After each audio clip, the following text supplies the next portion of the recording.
have a certain opinion of you, like the company I work for. Like they see you as reporter material, or they see you as host material, and I'm not quite at the host material level yet. So I'm probably another 3-4 years away from getting my own show. I mean, it should happen at some point if I keep doing what I'm doing. But basically, I think they still view me as a reporter, not a host. But maybe someday. I don't know.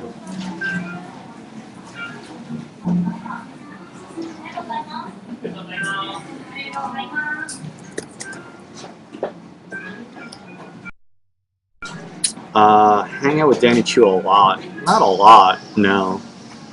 But yeah, I see him every now and then. Like he has parties once every couple of months, which I normally go to, and he's writing a blog on the website I'm running. I've already plugged it here before, but I'm running a website called jibtv.com, which streams English language video about Japan, produced by NHK and by the company JIBTV.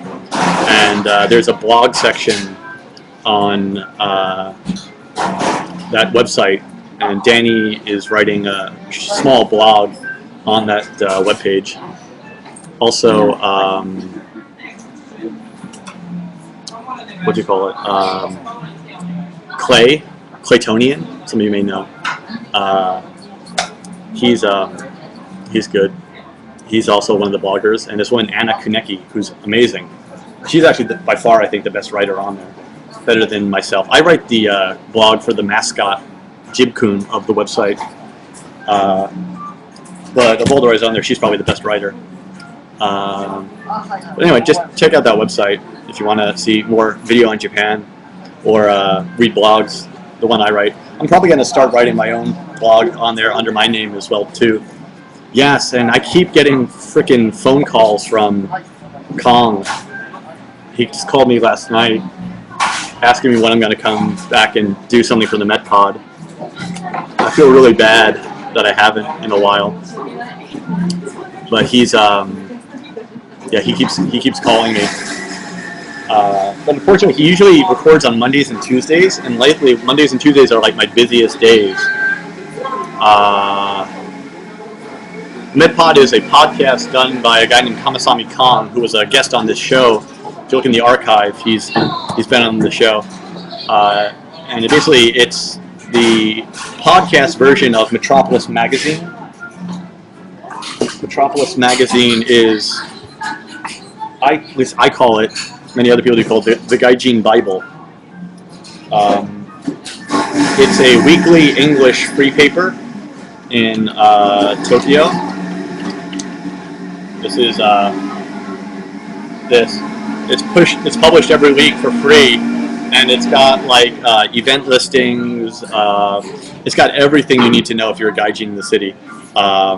It's got like restaurants, movie reviews and where they're playing, classified sections for like people selling furniture and stuff like that. It's essentially the community center of the foreign community here in Tokyo.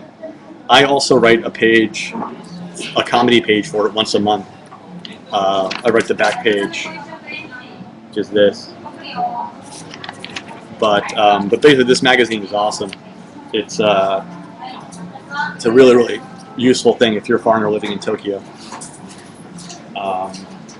They list all the festivals and events. It's great. But anyway, they do a podcast, and it's run by a guy named Kamasami Kong. And well, I used to do an opinion column on it, but I haven't made one since like I think November. I've been slacking. Actually, no, I did one in January or February, I think. Ah, Atomic Boy X. That's true. You were my inspiration for a Negi article. Well, it's not as funny as The Onion, obviously, because I write it. I am not a team of funny people.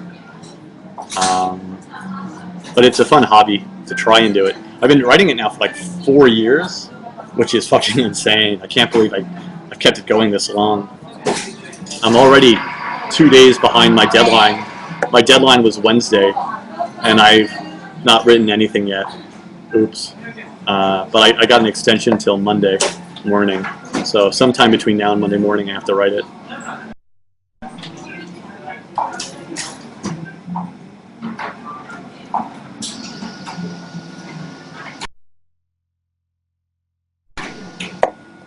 But actually, I don't recommend reading the Negi in the Metropolis. That's about the least interesting thing in there. It's much more useful as a resource about what's going on in the city. I mean, the Negi is maybe a laugh or two, but it's not the reason to pick up the magazine. The magazine has lots of great feature articles and information about what's going on in the city. So I definitely would recommend checking out the website in general, not specifically the Negi.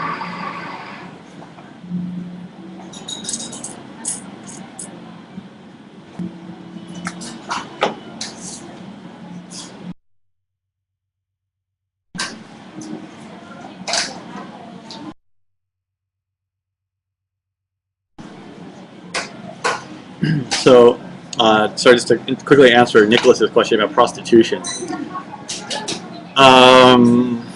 It's basically, it exists, but it's all about the letter definition of prostitution. So prostitution is illegal, but you can pay to have someone bathe you.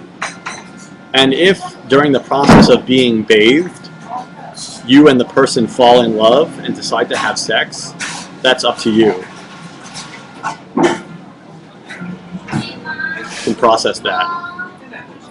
So it's all a matter of like what legally the definition of sex is. So for example, like sodomy is not sex. So you could pay a girl to have anal sex with her, but that would not be considered prostitution because sodomy is not sex legally.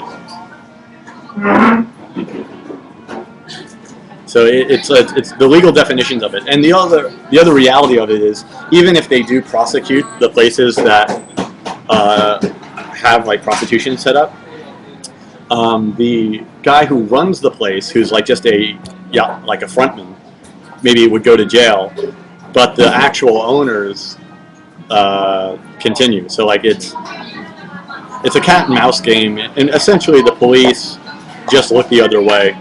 Occasionally they do raids, but very, very rarely. They just try and get the Yakuza to keep it, well organized. So it's illegal, but it's not legal. But it happens. So, kind of hard thing. Alright, sorry, there was another question I think I just missed as I was about to answer it.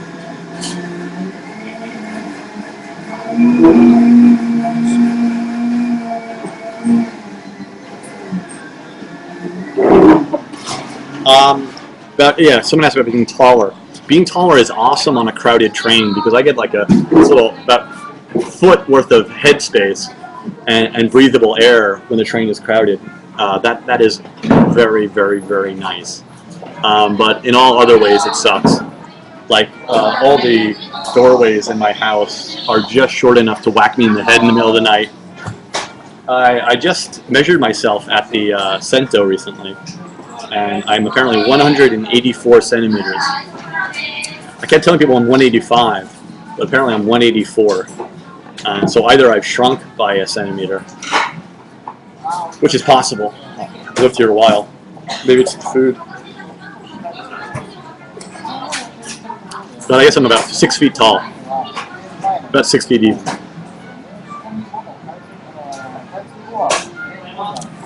Yeah, Sony Pez, my brother's the same height. My brother's 6'7", 6'8", and he was like a circus freak here. He kept introducing himself as an NBA basketball player in bars. Everyone believed him. I actually had ramen yesterday. I had a very nice tonkotsu ramen yesterday. It was excellent. Although they had kikurage in it, which I hate. That kind of was the only bummer. I should have said like no kikurage. Kikurage is this weird kind of like sea plant. It's disgusting. But I always feel embarrassed telling them not to put something in it. So, yeah, actually, Sony Pez, my brother tried that exact line, and it did not work. I think there is something to say. There is being too tall here. Like you do intimidate women.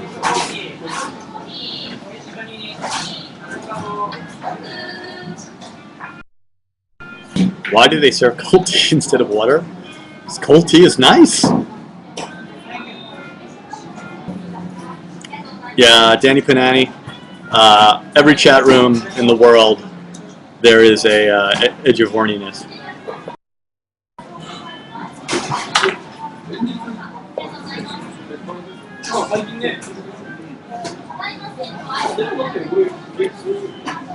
Yeah, so the guy with Punani as a last name, exactly.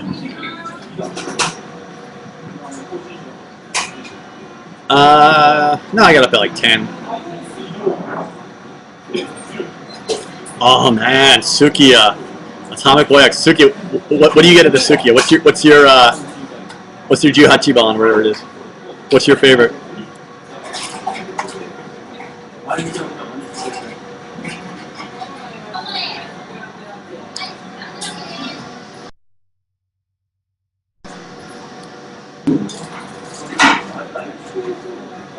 Clogged prostate cavity? No. Kimchi or cheese? Oh no, wait. I am addicted to Sukiya. Is a chain here. It's a fast food chain. But I used to eat they had like a grilled salmon set, which was awesome, with tonjiru soup. It was a piece of grilled salmon, tonjiru soup, rice. That was awesome. But now recently, the mabunasu bowl is awesome. Mabunasu. It's so fucking good. I've had it like 3 times this week already. I have I'm totally bad at that. I eat one thing a lot for like a week, 2 weeks, and then I never eat it again.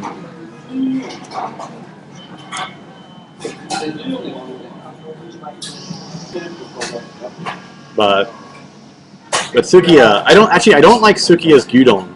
Like Sukiya's gyudon's like just okay. But I'm a huge fan of some of their other menu stuff, like their grilled salmon set and their mabunasu. Those things are great. No guest today, but I do have a guest for next week set. So I can promise I have a guest next week. Well, I am burning the candle at both ends, Rishidan. So I love Korean barbecue. It's great.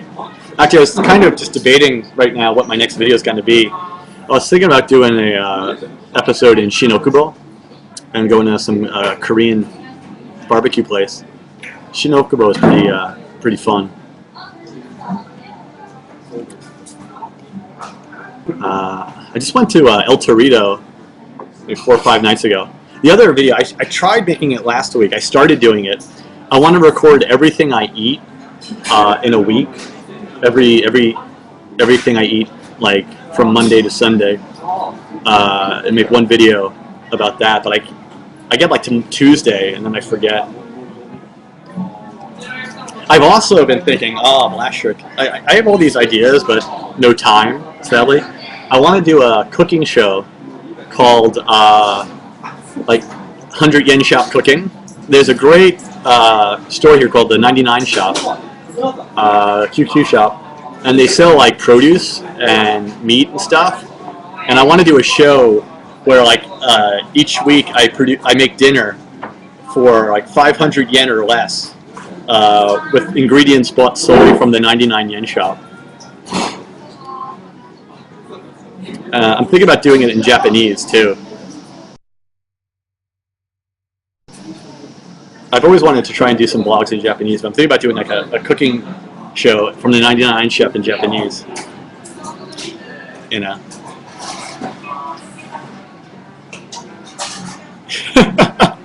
Discount meat, nothing better. Yeah, to use a QQ knife. Well, the thing is, the rules are going to be 500 yen, not including basic kitchen ingredients like salt, pepper, a couple basic herbs and spices, rice, bread. Well, nah, maybe bread I can count. And no more than 2 pots. And like I want to make like certain rules based on, you know, it has to be done with these certain number of basic requirements. Like the cooking show for the urban single guy. I think it would be awesome. Actually, I spend a lot on food.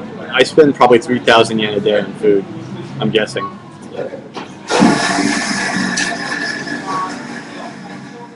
Which is kind of crazy.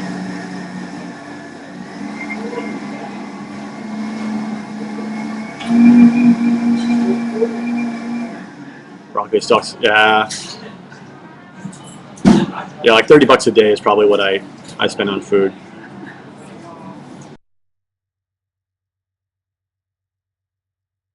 Favorite food, this is my general answer, is the food I eat most often is Japanese soba. I eat that at least 4 or 5 times a week, probably. I eat a lot of soba. But the thing I like the most is probably tonkatsu, which I eat rarely. But Danny Panani, you have to realize I eat almost every meal out, and that also includes like drinking, settai, social activities, all that stuff.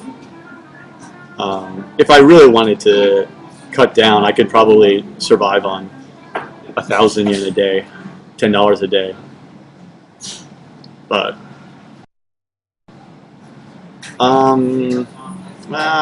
yeah, do I get tired of Japanese food? I mean, there's so many. I mean, the thing about Japanese food is you really have to live here and be knowledgeable about food to get this, but it is never ending. Like the number of different variations on things is just, it's unending. Especially when you get into regional dishes and things like that. There's just so many things. So, I mean, you could eat a different thing every day for a year, basically, in Japan. There's unending combinations, you know. Yeah, exactly. I think Katsuro makes a good point. It's kind of like asking if you get tired of eating food around like where you live. It's kind of like that. It's like I get tired of the restaurants in Ikebukuro. And again, as I said before, I tend to find something I like and then eat it like every day until I hate it. That's my biggest. It's my biggest fault. I have no ability to like. I have no patience and I have no self-restraint. I don't know. By the way, do you think the 99 yen shop idea is good or not? Or is that just stupid? No.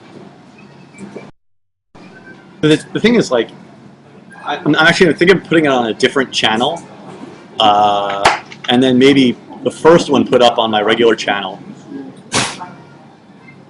But then I was thinking about putting them on like a separate channel. So, again, I don't think it really falls into the TokyoCooney, like. Yeah, but then again, I don't want to become fucking Victor, like with like it'd have like 5 channels for my multiple personality disorder. You know. Yeah, I have the different playlists, but.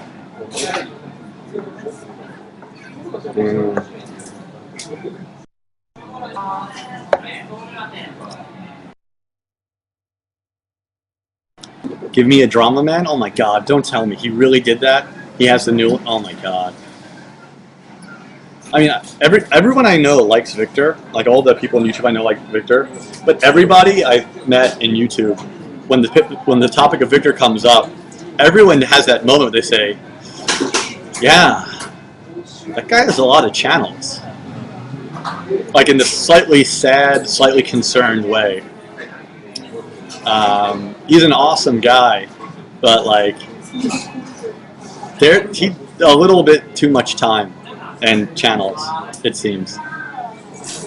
But then again, I think that's like just expat being in the country a long time. You start to, I don't know, maybe at some level, look for more opportunities to speak to people from back home, you know, to speak English. I mean, that's to some extent my situation as well.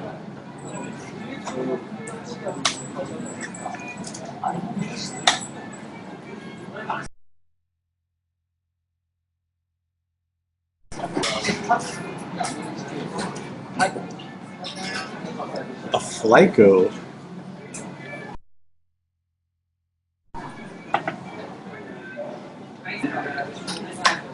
I'm at Tully's. What's a Flyco, Kitsune?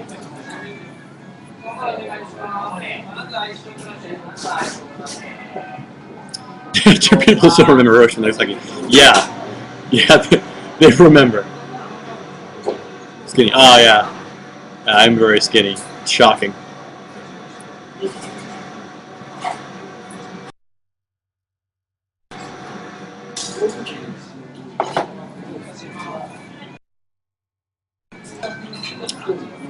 I always do. I do look stoned. I don't know why. I don't know why. I'm not stoned, but apparently I do. I guess Shaggy, in cartoon form, the person I would most resemble is Shaggy from,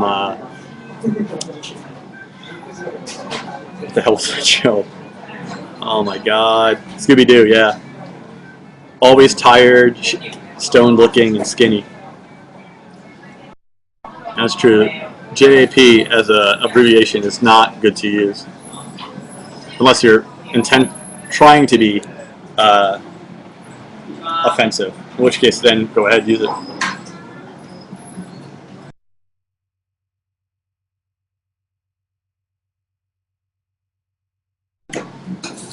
Oh, we really did. I Should About Japanese Game it already started airing? I'm probably going to watch it just because I'm curious to see. But,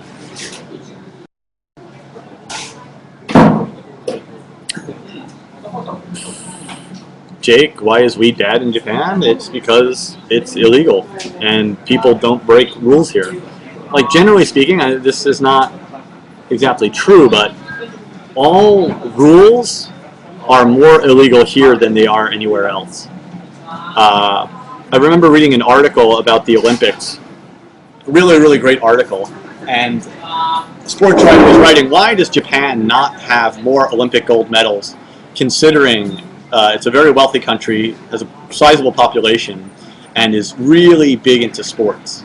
But essentially, Japan doesn't really do well in the Olympics compared to like other countries.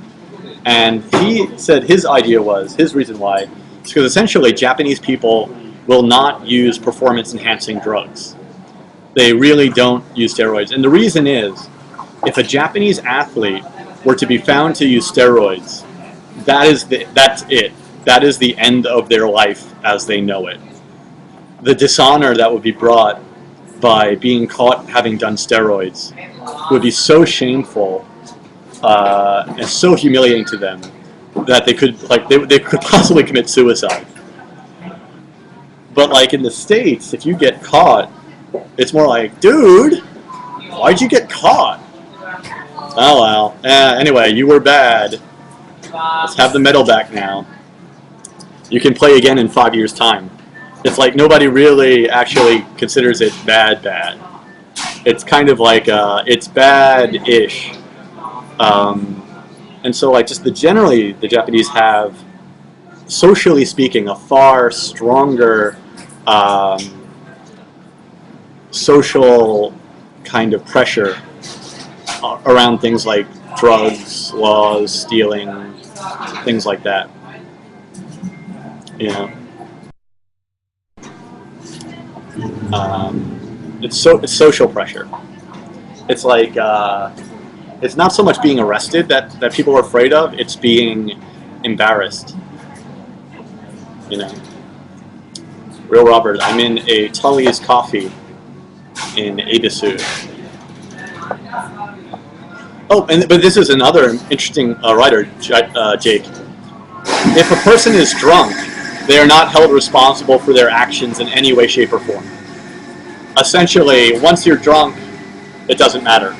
The Japanese have very strong connections with alcohol, very close social ties, and so being drunk is not considered embarrassing in the way it would be in the States. The U.S. has a very, I'd say, puritanical view of alcohol, which the Japanese do not. The Japanese view becoming drunk almost as a form of prayer. I'm quite serious about that. Like, it almost is, at some extent, a form of prayer. The real Robert, if you're referring to a certain type of soba or udon noodles, I am. If you're referring to a certain type of porn, wow, why am I not shocked that you'd bring an internet discussion down to that level?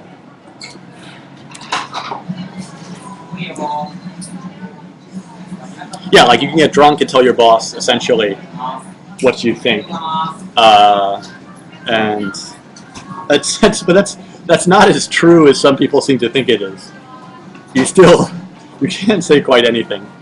But essentially, yeah, nobody minds drunk people. But Japanese people are not violent drunks. I've seen maybe 2 fights in my time in Japan. In 8 years, I've seen 2 fights. Both were drunk people. One was 2 salarymen kind of like pushing each other in the station. They fight like elementary school students before they've developed the closed fist punch. Like it's like just the pushing and grabbing of clothing and slapping. It's the most amazing thing to see 2 50-year-old men fight like middle school students. And then, like I saw once in Roppongi some foreign guys fighting, and that was like closed fist to the face punching fight, which is like a whole other thing. But essentially, yeah, that's the only 2 fights I've ever seen. Not seen a ninja. If I saw a ninja, there wouldn't be a ninja, would there? I think if you get in a fight in Tokyo, essentially they'll put you in the drunk tank and then release you the next day.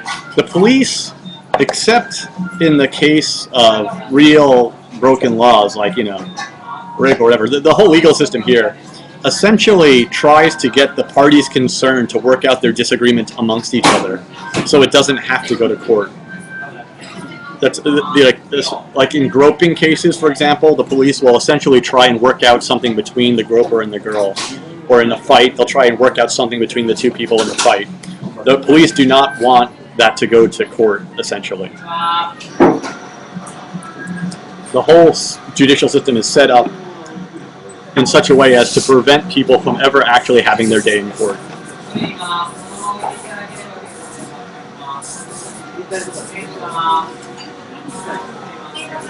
Yeah, actually, in the magazine I mentioned before, Metropolis, over the 8 years, so I've read 2 articles, like feature articles in that magazine. So if you go to that page and you search for Fight Gaijin, probably find it. They've had 2 features in the time I've been here about Gaijin who were arrested after getting in a fight with a Japanese dude. And the police immediately arrest. Immediately, you're the one going to jail. If you're a foreigner and you get a fight with a Japanese dude, when the police show up, immediately you're the one going to jail. I mean, you're both going to the jail, but like they automatically assume it's you. So you have to kind of be more careful. And actually, also I had a guy on this show, Adrian, who's a bartender in Roppongi. His videos are in the archive somewhere. He tells a great story about one time he saw some guy beating on his girlfriend in Shibuya, and him and the other guy beat the ever-loving shit out of the dude. And then the police came and immediately arrested him and the other gaijin. And thank God the girlfriend testified against the guy and said, no, these foreign guys saved me. But percentage likelihood that the girlfriend's going to testify against the guy is pretty small. So those 2 guys were incredibly lucky. They could have gotten jail time. Gaijin is a Japanese word for foreigner. But like,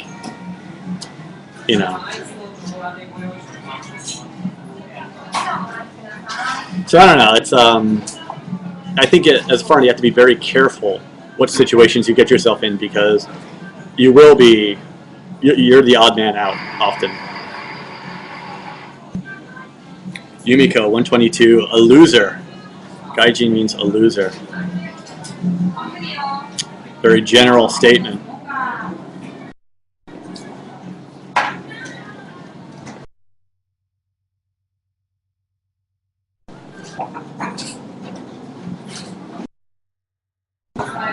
Oh no. It's no problem. I think I'm also a loser, so.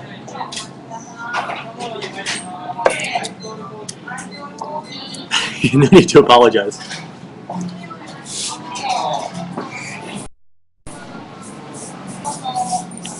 Yeah, so it's kind of one of the conflicted things about the Gaijin community. We have a lot of self-hate.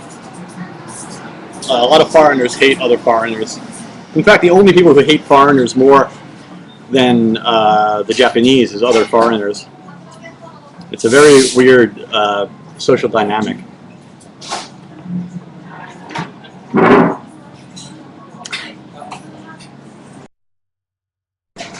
Yeah, Sonic Boy X, that sounds awesome. I'd love to.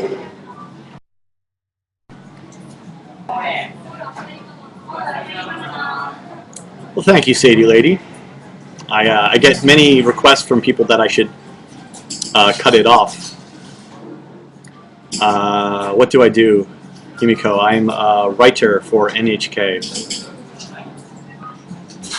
Would you consider yourself sexy? No, God no, Carly Beast. I've seen me naked.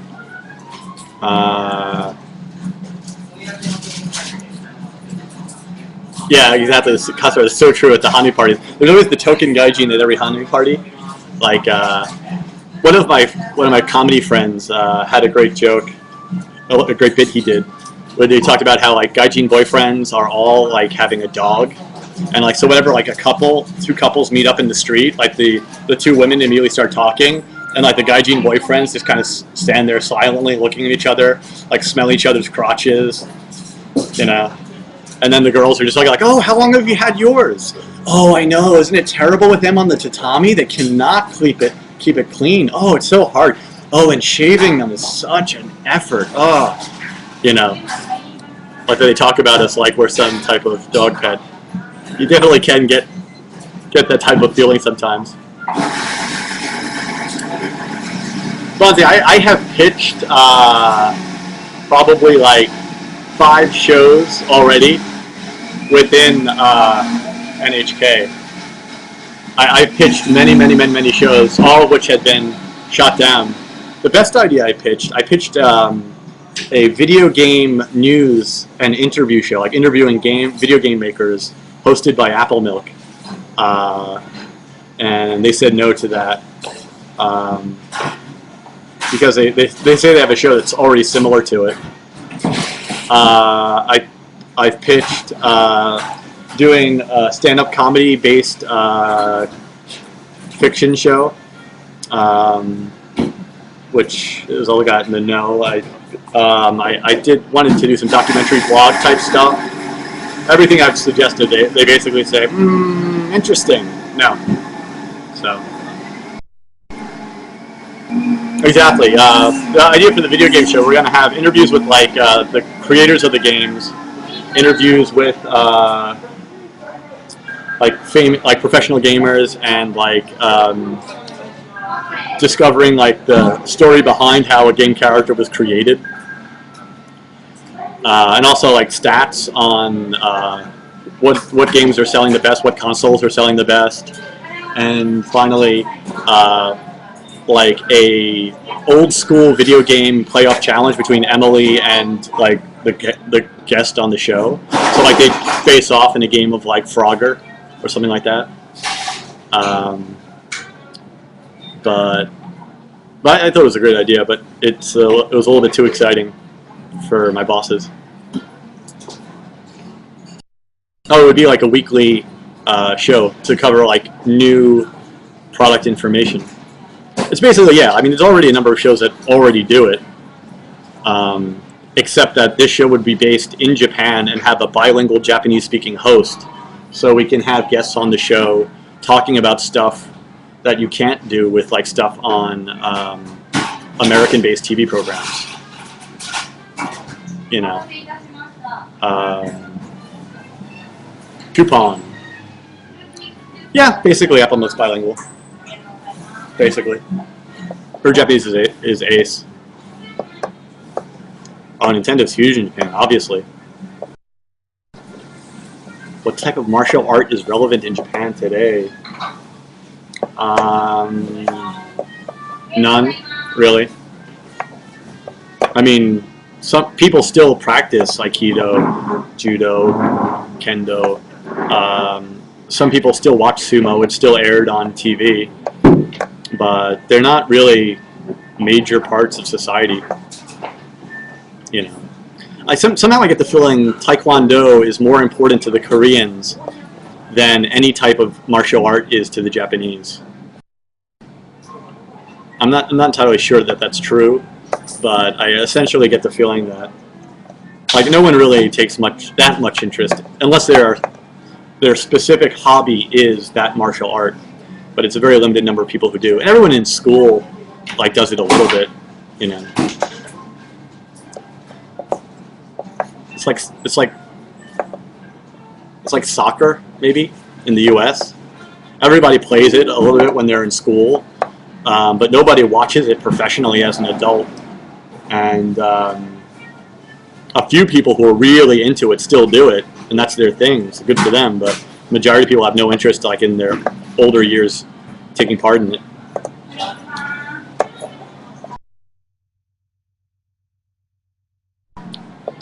I don't listen to the radio, John. Sorry.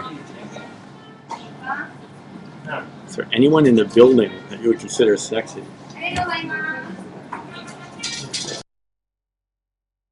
No, not right now. No, but Abus, the station I'm at right now. Wow. Seriously. Wow. Reading the book.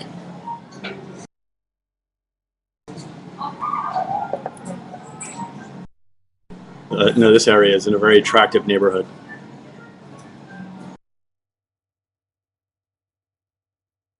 True. I mean, the USA could cast basically any sport we decide to, because we have, I mean, the population, like 300 million people is a huge population from which to draw talent, and we have the money to basically support people as full-time professional athletes. You know, most other countries, people can't be full-time professional athletes because they have to have jobs.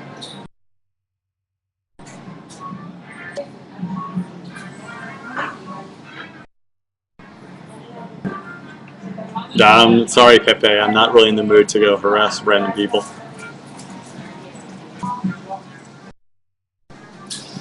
Well, Samantha Blake, Harajuku fashion. I mean, I don't know if you've seen my YouTube video. I would recommend either of my two YouTube videos. Speaking of which, speaking of my two YouTube videos, I give Japan Harajuku a very low rate. I essentially dislike Harajuku. It breaks down into two things: Omotesando area, which is all like high upscale fashion, and that's the real mainstream of Japanese fashion. I mean, real Japanese fashion is Italian fashion house, leather bags, and stuff like that. That's the actual mainstream Japanese style, Italian leather bags, truth be told. A smaller segment of young people have a kind of bizarre anything goes fashion, and Harajuku is kind of, I guess, the capital for that. But it's defined by a lack of a single overarching style. It's similar to their architecture here. Tokyo doesn't have a single architectural theme that unites the city. Every building looks different from the next one. And while it's interesting, it's not as beautiful as, I would say, a city like Santa Barbara or Paris or El Paso or in New York, even, with, like, you know, its beautiful architecture, where it's really much a certain, like, architectural type, and people keep it that way. It's cool. Like, Japan is just anything goes. Anything goes. The same thing with the fashion, essentially. In this other portion of society, an anything goes kind of thing.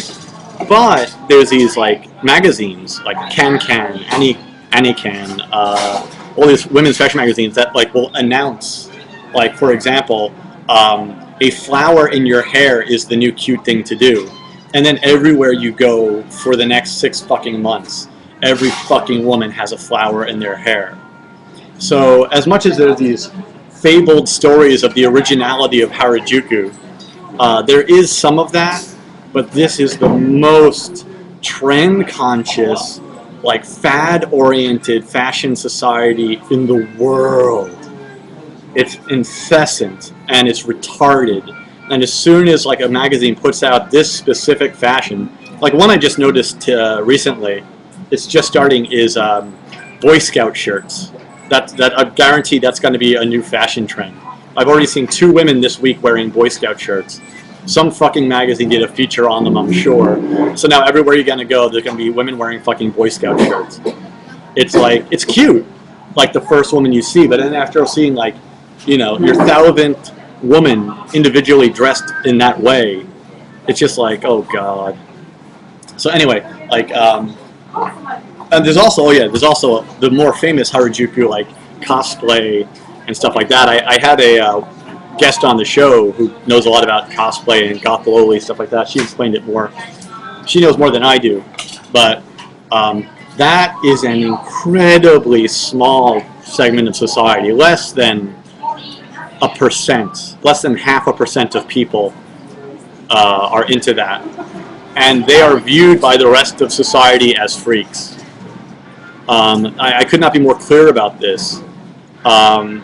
Like people walking around in goth Lolita, normal Japanese people think that they are freaks. So it's not like this, and it seems to be this like impression people have around the world that Tokyo is like, you know, crazy, like in love with fashion. Like every college graduate must have their hair dyed black, or like, you know, let their color return to its normal black color, and buy a black like suit for their first job interviews. This is like the strictest country in terms of fashion when it comes to the mainstream or the working world. You know, everybody wears like very conservative business attire, but like on the weekends they have some crazy thing they wear, or it's something they got from a magazine. So I would say, you know, the clothing, as people talk about it outside of Japan, is very different from the way it is in reality. I'm kind of rambling and I've lost my point. There's just so many unusual facets to clothing here.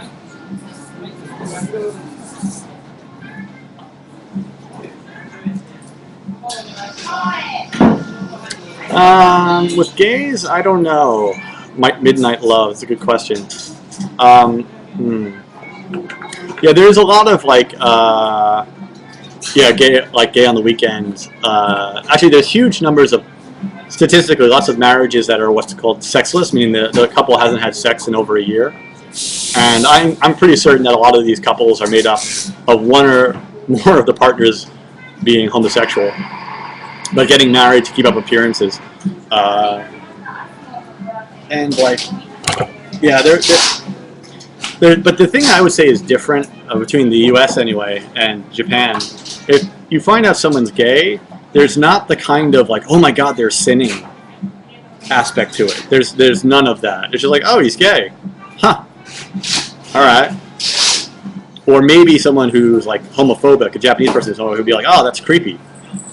But there's not this like, ooh, you're a sinner, let me help you be saved angle, which does come up with like these issues in the West. And there's this extra kind of angle in the West of like, you need to be saved if you're a homosexual or something like that, which doesn't exist here. Like Buddhism doesn't really necessarily frown on homosexuality. It's just, I don't know, whatever you want to do. It's not the same way with Christianity. And it's noticeably different in society in that way.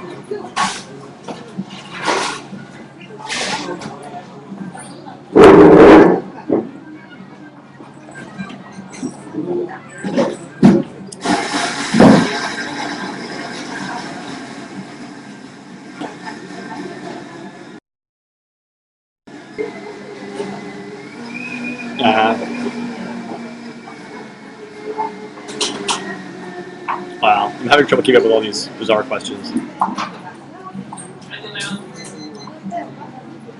There's nothing really of note to say about geishas, honestly. It doesn't even... I've answered this question, it's probably in the archive somewhere. But geishas are not really a part of culture in any realistic way anymore. It's an obsession of the West, essentially. I mean, I don't think I've ever had a conversation with a Japanese person about geisha ever in my entire time here. You know, it's a complete non-factor. But the West, like half of content made about Japan somehow has to involve geishas. I have no idea why. There's maybe 400 or 500 geishas living in this country now.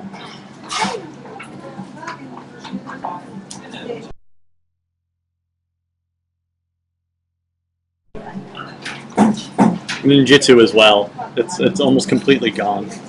There's a couple people who claim to be ninja masters, but even ninja is, I think, a 20th century pop culture creation more so than anything else. My understanding, like, you know, the arts of ninjutsu were something practiced by, you know, a variety of people for a variety of purposes, but there never really was like a ninja class of people.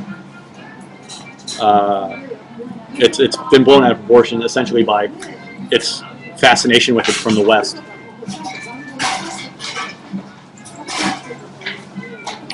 It's like what I'm trying to say is I think the ninja does not exist as a historical reality in the way that the samurai does.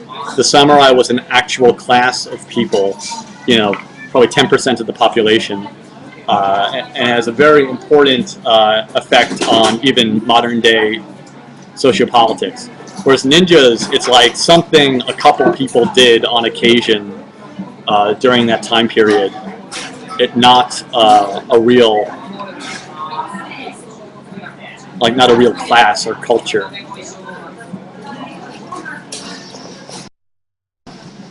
Yeah, basically mercenaries.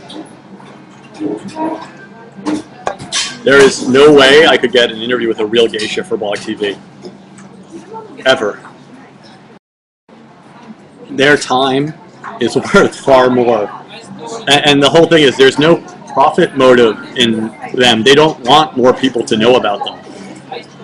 They getting, like, it's not possible for me to even go to a real geisha house. I would not be allowed in. The few actual real geisha, you would only be allowed to visit one of those places if you were introduced to the place by reference from a customer who already goes there, and you pay an exorbitant amount of money, probably something like $10,000–$20,000 for an evening. It's like it doesn't exist. There's like fake geisha that, like, you know, tourist companies run, like things for like tourists to be a part of. And it's like a college student with white makeup, and they do like little, like, you know, Colonial Williamsburg type shit with that, but that's not actually a real geisha thing.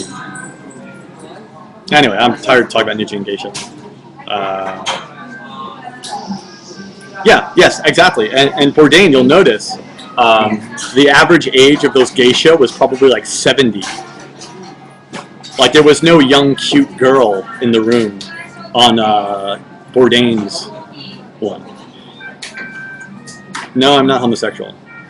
But like, and that's a really important point. Like, you know, the majority of geishas that are still alive are like much older. The likelihood of getting like a room with a couple of young, like really hot, like 22-year-old actually trained from childhood geisha it's not going to happen in my lifetime. Actually, the Kyoto city government pays college students to walk around in geisha attire so that people visiting the city can take pictures of them. I'm not joking. The actual government of Kyoto pays college students to walk around looking like geisha. It's bizarre, but it's true.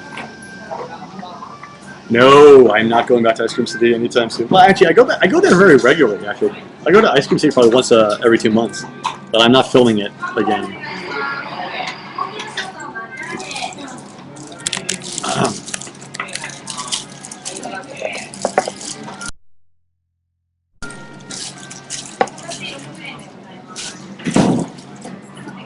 That's true. I did go with you in early stuff, but I'm not gonna do that again. Not gonna record anymore. I think we've seen enough.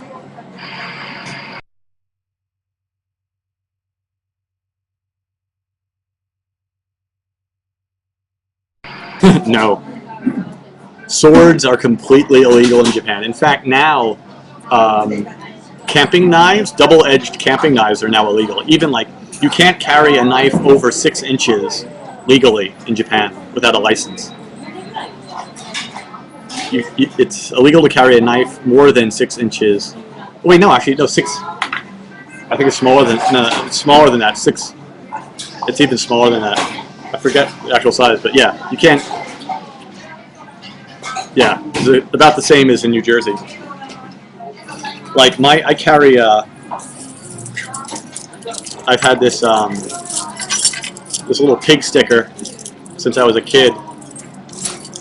This is about the legal limit to what I can carry in Japan. I got this in Canada when I was like 12. I thought it was such a badass. That's about it.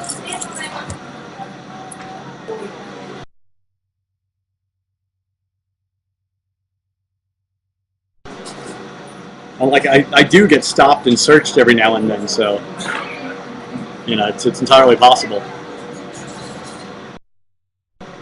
The smoking laws in Tokyo go by ward by ward, so depending on the ward you're in, there's 23 wards in Tokyo. I'd say about half of them are non-smoking now, which means you can't smoke on the street. But they usually have like smoking corners in public places on the street.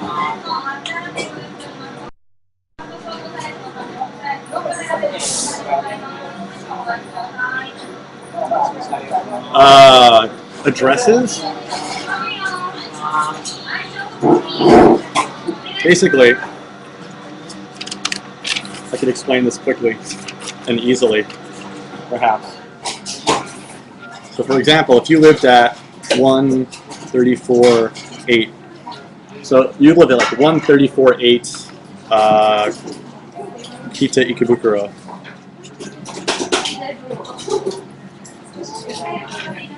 So this is not my address.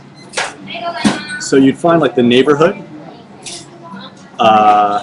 like Kita means like north side of Ikebukuro, and that's like the actual name of the area. So on like little blue signs, you'll see the name written out in kanji, and then these 3 numbers. The first one is the largest, and then they get smaller from here.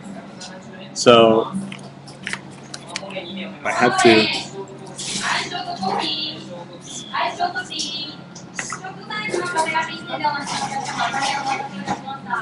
So in the area, this would be like Ichome, Nichome, and Sanchome. So that's the one on the right, the first number. So it's large areas numbered 1. And then if you went closer into that area,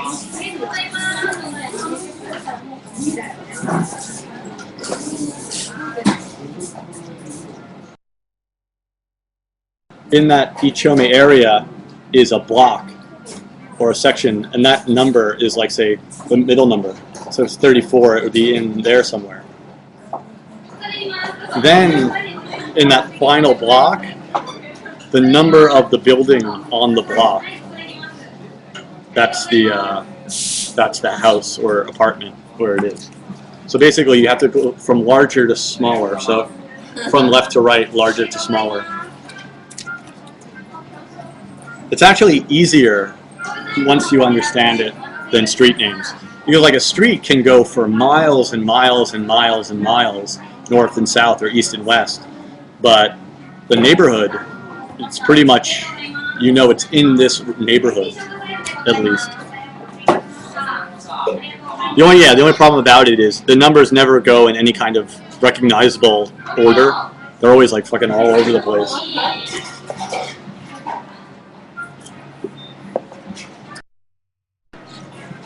my tie today.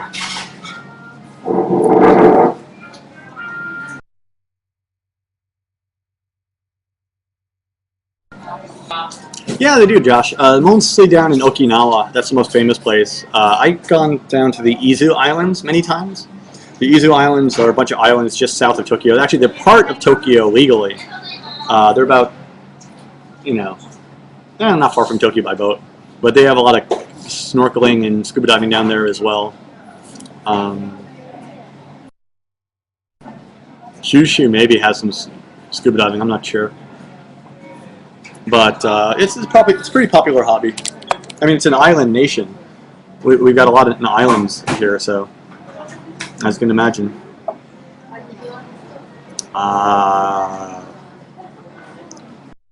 Midnight Love, I can't really think of anything offhand.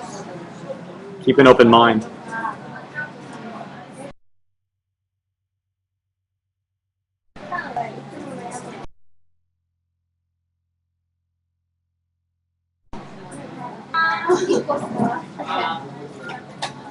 Yeah. Yeah. Wait, hold on.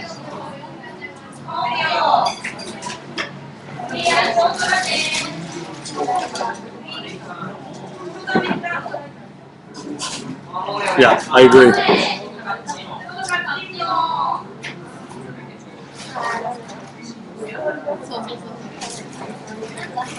Yes.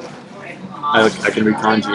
I did Manzai briefly with Ken Suzuki. We entered the M1 competition, and it was horrible. I wonder if I have that video still anywhere. Huh. But yeah, that was pretty awful. I don't like Manzai. Actually, no. Today the boss has been good. He hasn't called me once yet today. I'm excited. I shouldn't really hear from him until Monday. Later, Danny.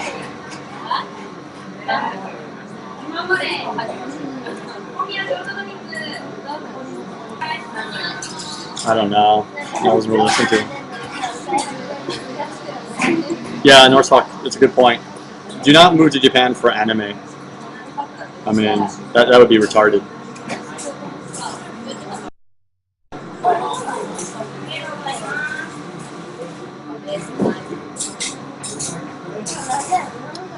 Senzoku's question, bokeh and skomi. We have bokeh and skomi in the States in the form of like comedy duos like Abbott and Costello, George Allen, George Burns and Gracie Allen, stuff like that. You know, the Honeymooners. Penn and Teller, yeah, it's basically bokeh and skomi. It means the straight man and the fool. That's the essential Japanese comedy equation. Thanks, Kay. I'm planning to. Actually, I've had one I've wanted to make forever. But soon. I'm gonna do one about hopefully learning the language soon, and see if I can find it. I wanted to also point out a cool site. Hold on a second.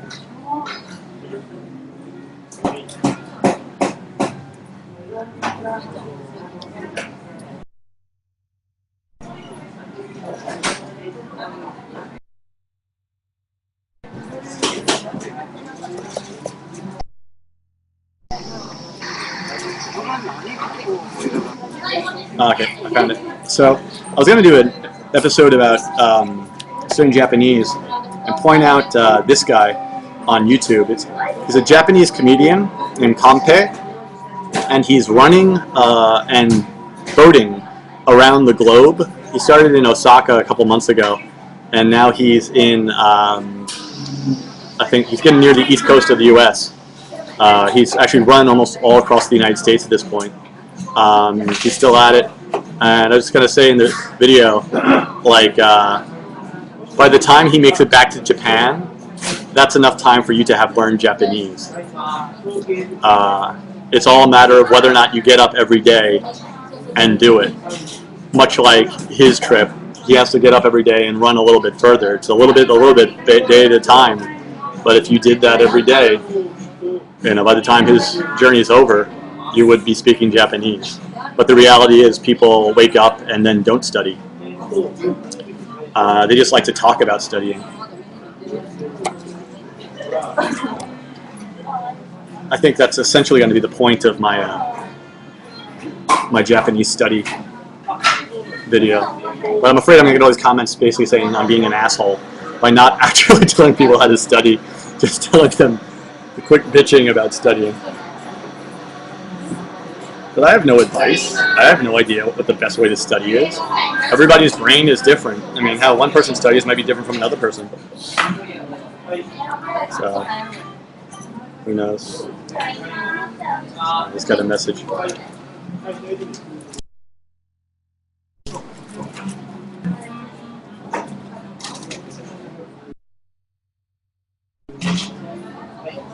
Yikes.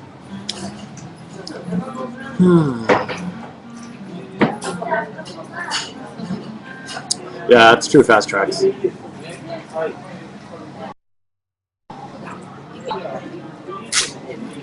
No, I should get going soon, though. Sorry.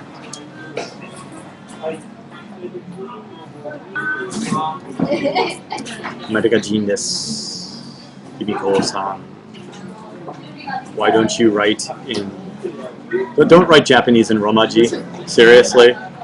Nothing is more irritating than people who write Japanese in Romaji.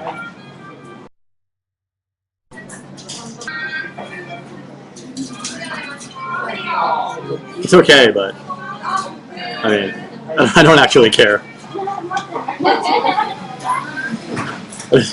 There's always kind of like, hey, I speak Japanese, but I don't really.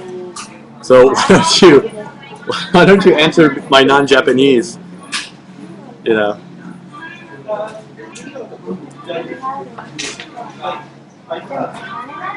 It's kind of like Japanese people stop me on the street and say, hello, where are you from? And they're not going to understand anything I say. They've just memorized like one or two sentences. And it's like, so Americans do that too. You speak Spanish? Si. You speak French? Oui. You speak German? Yahoo! It's like every American speaks any language you ask them as long as they know how to say yes in that language.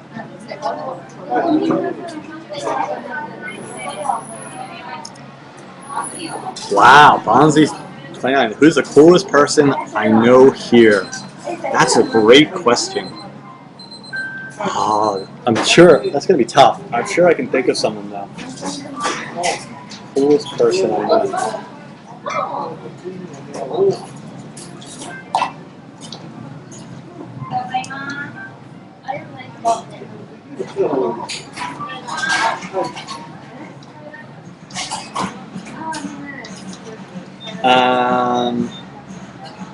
It's cool. I don't know. The guy who runs my comedy troupe, Chris, not quite cool like in the kakui sense, but he just got his shit together.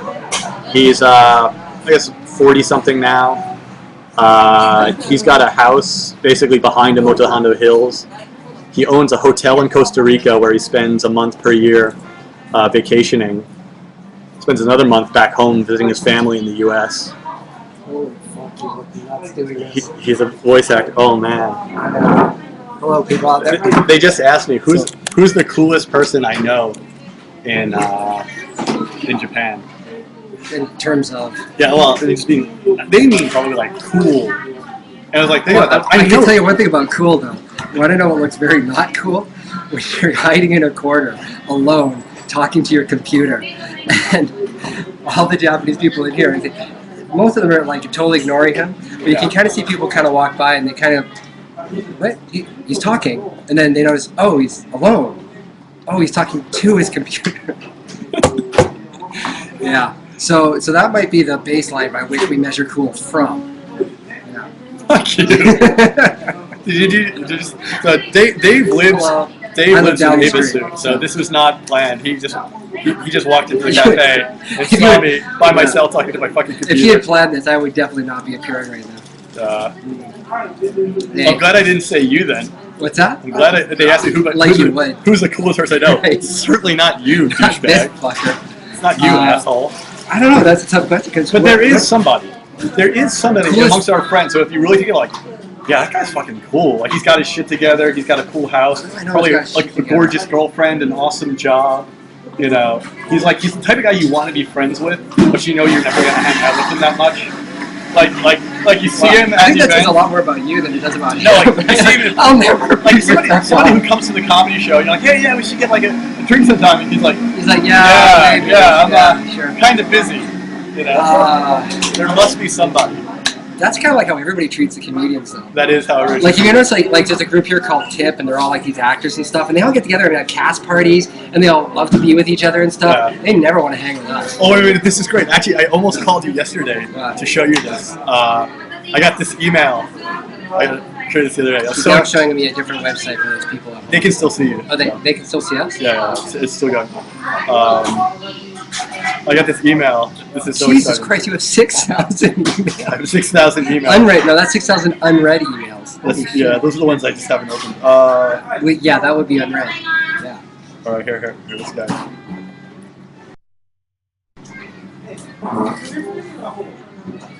Oh, yeah, that's where we the thing.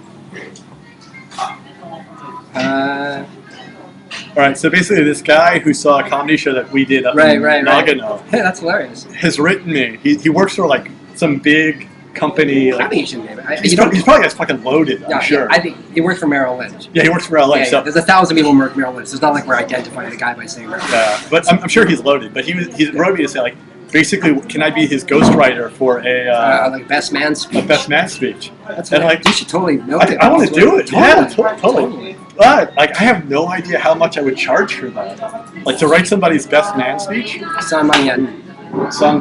No. Yeah, absolutely. I would not charge any less. Really? Absolutely. I was gonna just say buy me dinner. No wonder you're so poor.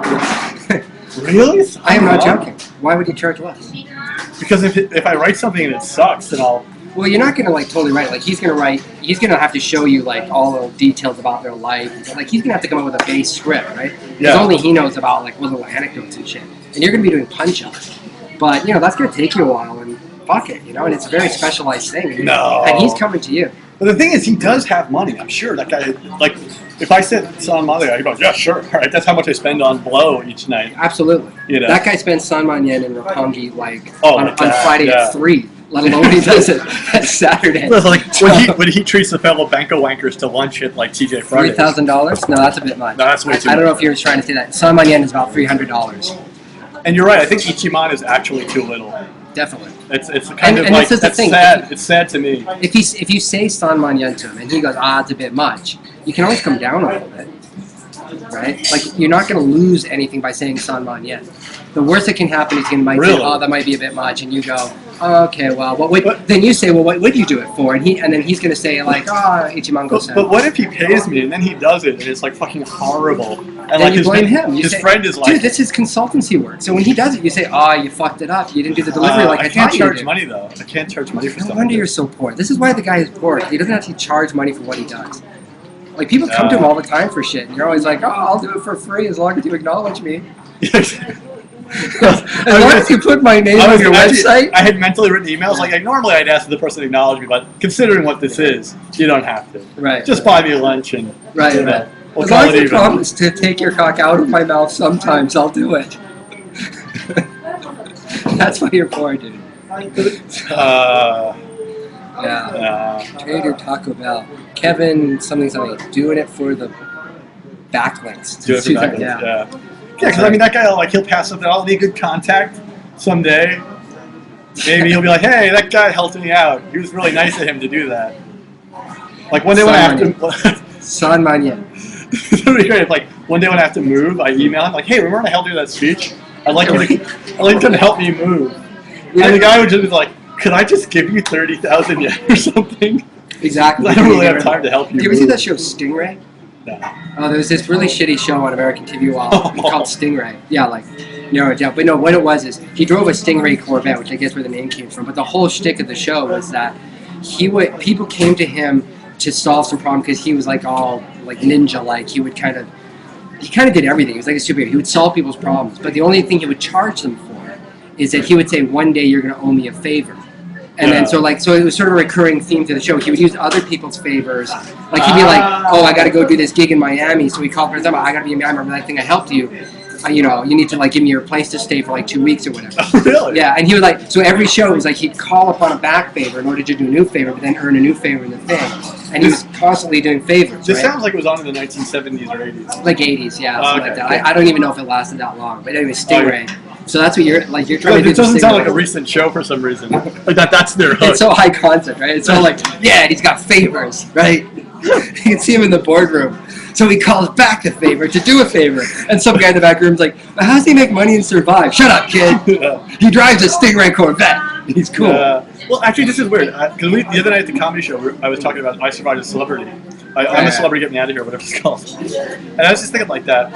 I like watching it in a way because it is so chintzy, because I now appreciate this kind of sort of meta-ironic cheese. Americana in a way. There was a great thing in the paper the other day. This guy, he's got all his reference materials right here on hand. See the research he does for this show? He's like, look at right here. Did you ever read any P.J. O'Rourke? The name sounds familiar. What is that? He's a writer. He's like a famous writer. Yeah, he's like one of those like generic like one of those generic comedy writers. Yeah, I know that guy. I seen him on. I hate that show, but he shows up on that guy Bill Maher's show. Yeah, a lot. Yeah. But he's funny, but he's funny in the way that like your granddad is funny. No, the guy who writes for the Miami Herald Tribune is funny. Dave Barry. Dave Barry. Like he's funny in the way that Dave Barry is funny. It's like okay, Dave Barry I can classify as funny. Yeah. But he's not funny. He's a good writer. Yeah. But anyway, he had this quote that I fucking love. This is great. This is America, and that's freedom for you. Somebody just said you were a cockroach, by the way. I thought that should not go unnoticed. That's great. This is America, and that's freedom for you. Freedom to make everything look like shit, perhaps, but freedom nonetheless. Are we going to bulldoze every Kmart and create a federal agency to design something in its place? That was how the East Berlin became the charming place it is. Dairy Queens, water slides, flea markets, cinema 1, 2, 3, 4, 5, 6s. They are our family. They may be ugly and embarrassing, but we wouldn't be here without them. And that's why Americans just love this stuff. I love the way you put it. It's so true. It's like those shitty, like horrible DQ design. The eyesore places are horrible, but it's true. It's like family. We're embarrassed by it at a certain level, but at another level, it's kind of like it's our blood. I wonder if it's like Waffle House. Like everyone in America makes fun of Waffle House, yet at the same time, International House of Pancakes. International House, like we kind of like it in this strange way that I don't think Japanese people feel the same way. Yeah, I don't think Japanese people feel the same way about like in Tokyo. Like there's all these really ugly buildings here. Yeah. Like you just walk down the street here. Oh my god, the building. Like this is an ugly city. It really is. Hideous. Except for some small pockets of like really either really brand new, sexily designed buildings and stuff, or pockets of like really old school kind of like way back in the day stuff. But 90% of it is just horrendously ugly. Like the architect just didn't give a fuck. Get that building out there, get it up. Doesn't matter what you build it out of. This doesn't matter, right? You gotta put something up. Yeah, and I don't think anybody likes it. I don't think it's got a kitsch value. I don't think like it's like, oh yeah, that's real Tokyo. It's not like the way American appreciates a strip mall. It's just like, oh god. No, they think it's an eyesore. Yeah. But I do appreciate strip malls in a certain way. Like it's part of, especially where I grew up. Like it's Long Island. Long Island. Yeah. Yeah. So what? Are you actually doing something? I was just gonna be doing a bit of writing or something, but then I thought it was more fun to make fun of you. Yeah, that's true. Yeah. Doing a little thing here. Probably is. Yeah. And these people are. How many people you got on today? Fucked. I think the high point was in the 80s, 90s. Low point was like 12. Oh, did I tell you? I don't know if this is... Are you a cockroach too, Dave? What's that? Are you a cockroach too? I'm sure to some people I am. I have many cockroach-like qualities in that I somehow survive.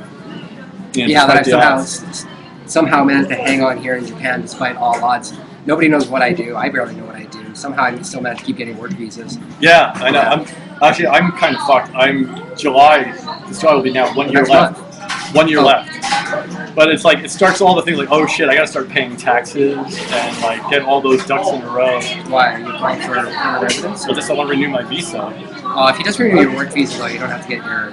I mean, as long as you have something that shows your income on a contract. Well, that's the thing. I don't. Oh, really? I have to make sure that for this coming year I have something. I see what you mean, yeah. It's kind of like I have to start thinking about what can I do that I can eventually show.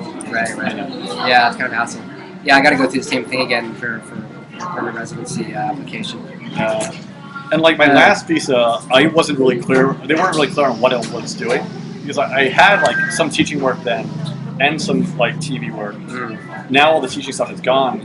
But it's still an expert in humanities visa. But this is where you get to pull out the old "I'm a white guy, I'm okay" thing. Yeah. I literally went on my last visa application, and there was like almost a year's period where basically I had no account for what I did. I'm not even sure how I survived that year. Seriously, like I did some random web design, web design, which is like synonymous with being unemployed, right? And there's various things, and I just wrote down on my like application that this period, I can't remember how I phrased it, but I decided just to be upfront. I decided I wasn't going to fake it because I kind of went on the hope that, look, I kind of got my shit together now. So that gap, okay guys, can we just blow it off? Yeah. And they were like, yeah, whatever. Yeah. Yeah, they really didn't give a shit. They really didn't give a shit. I can see that. Yeah. I think it's just like, now do you have a job? I think is it. It's kind of like as long as every 3 years you can show that within a 3-year period I can nail down a job if I need to. They're kind of okay with that if you're white. It's sad. It's like they should have like your parents have to sign off on one portion of the visa. Like you have to get a signed affidavit from your parents. You have to like go to them and say like, okay, so this is what my life is. It'd be so humiliating. Oh my god. Graphic design. How long have you been here?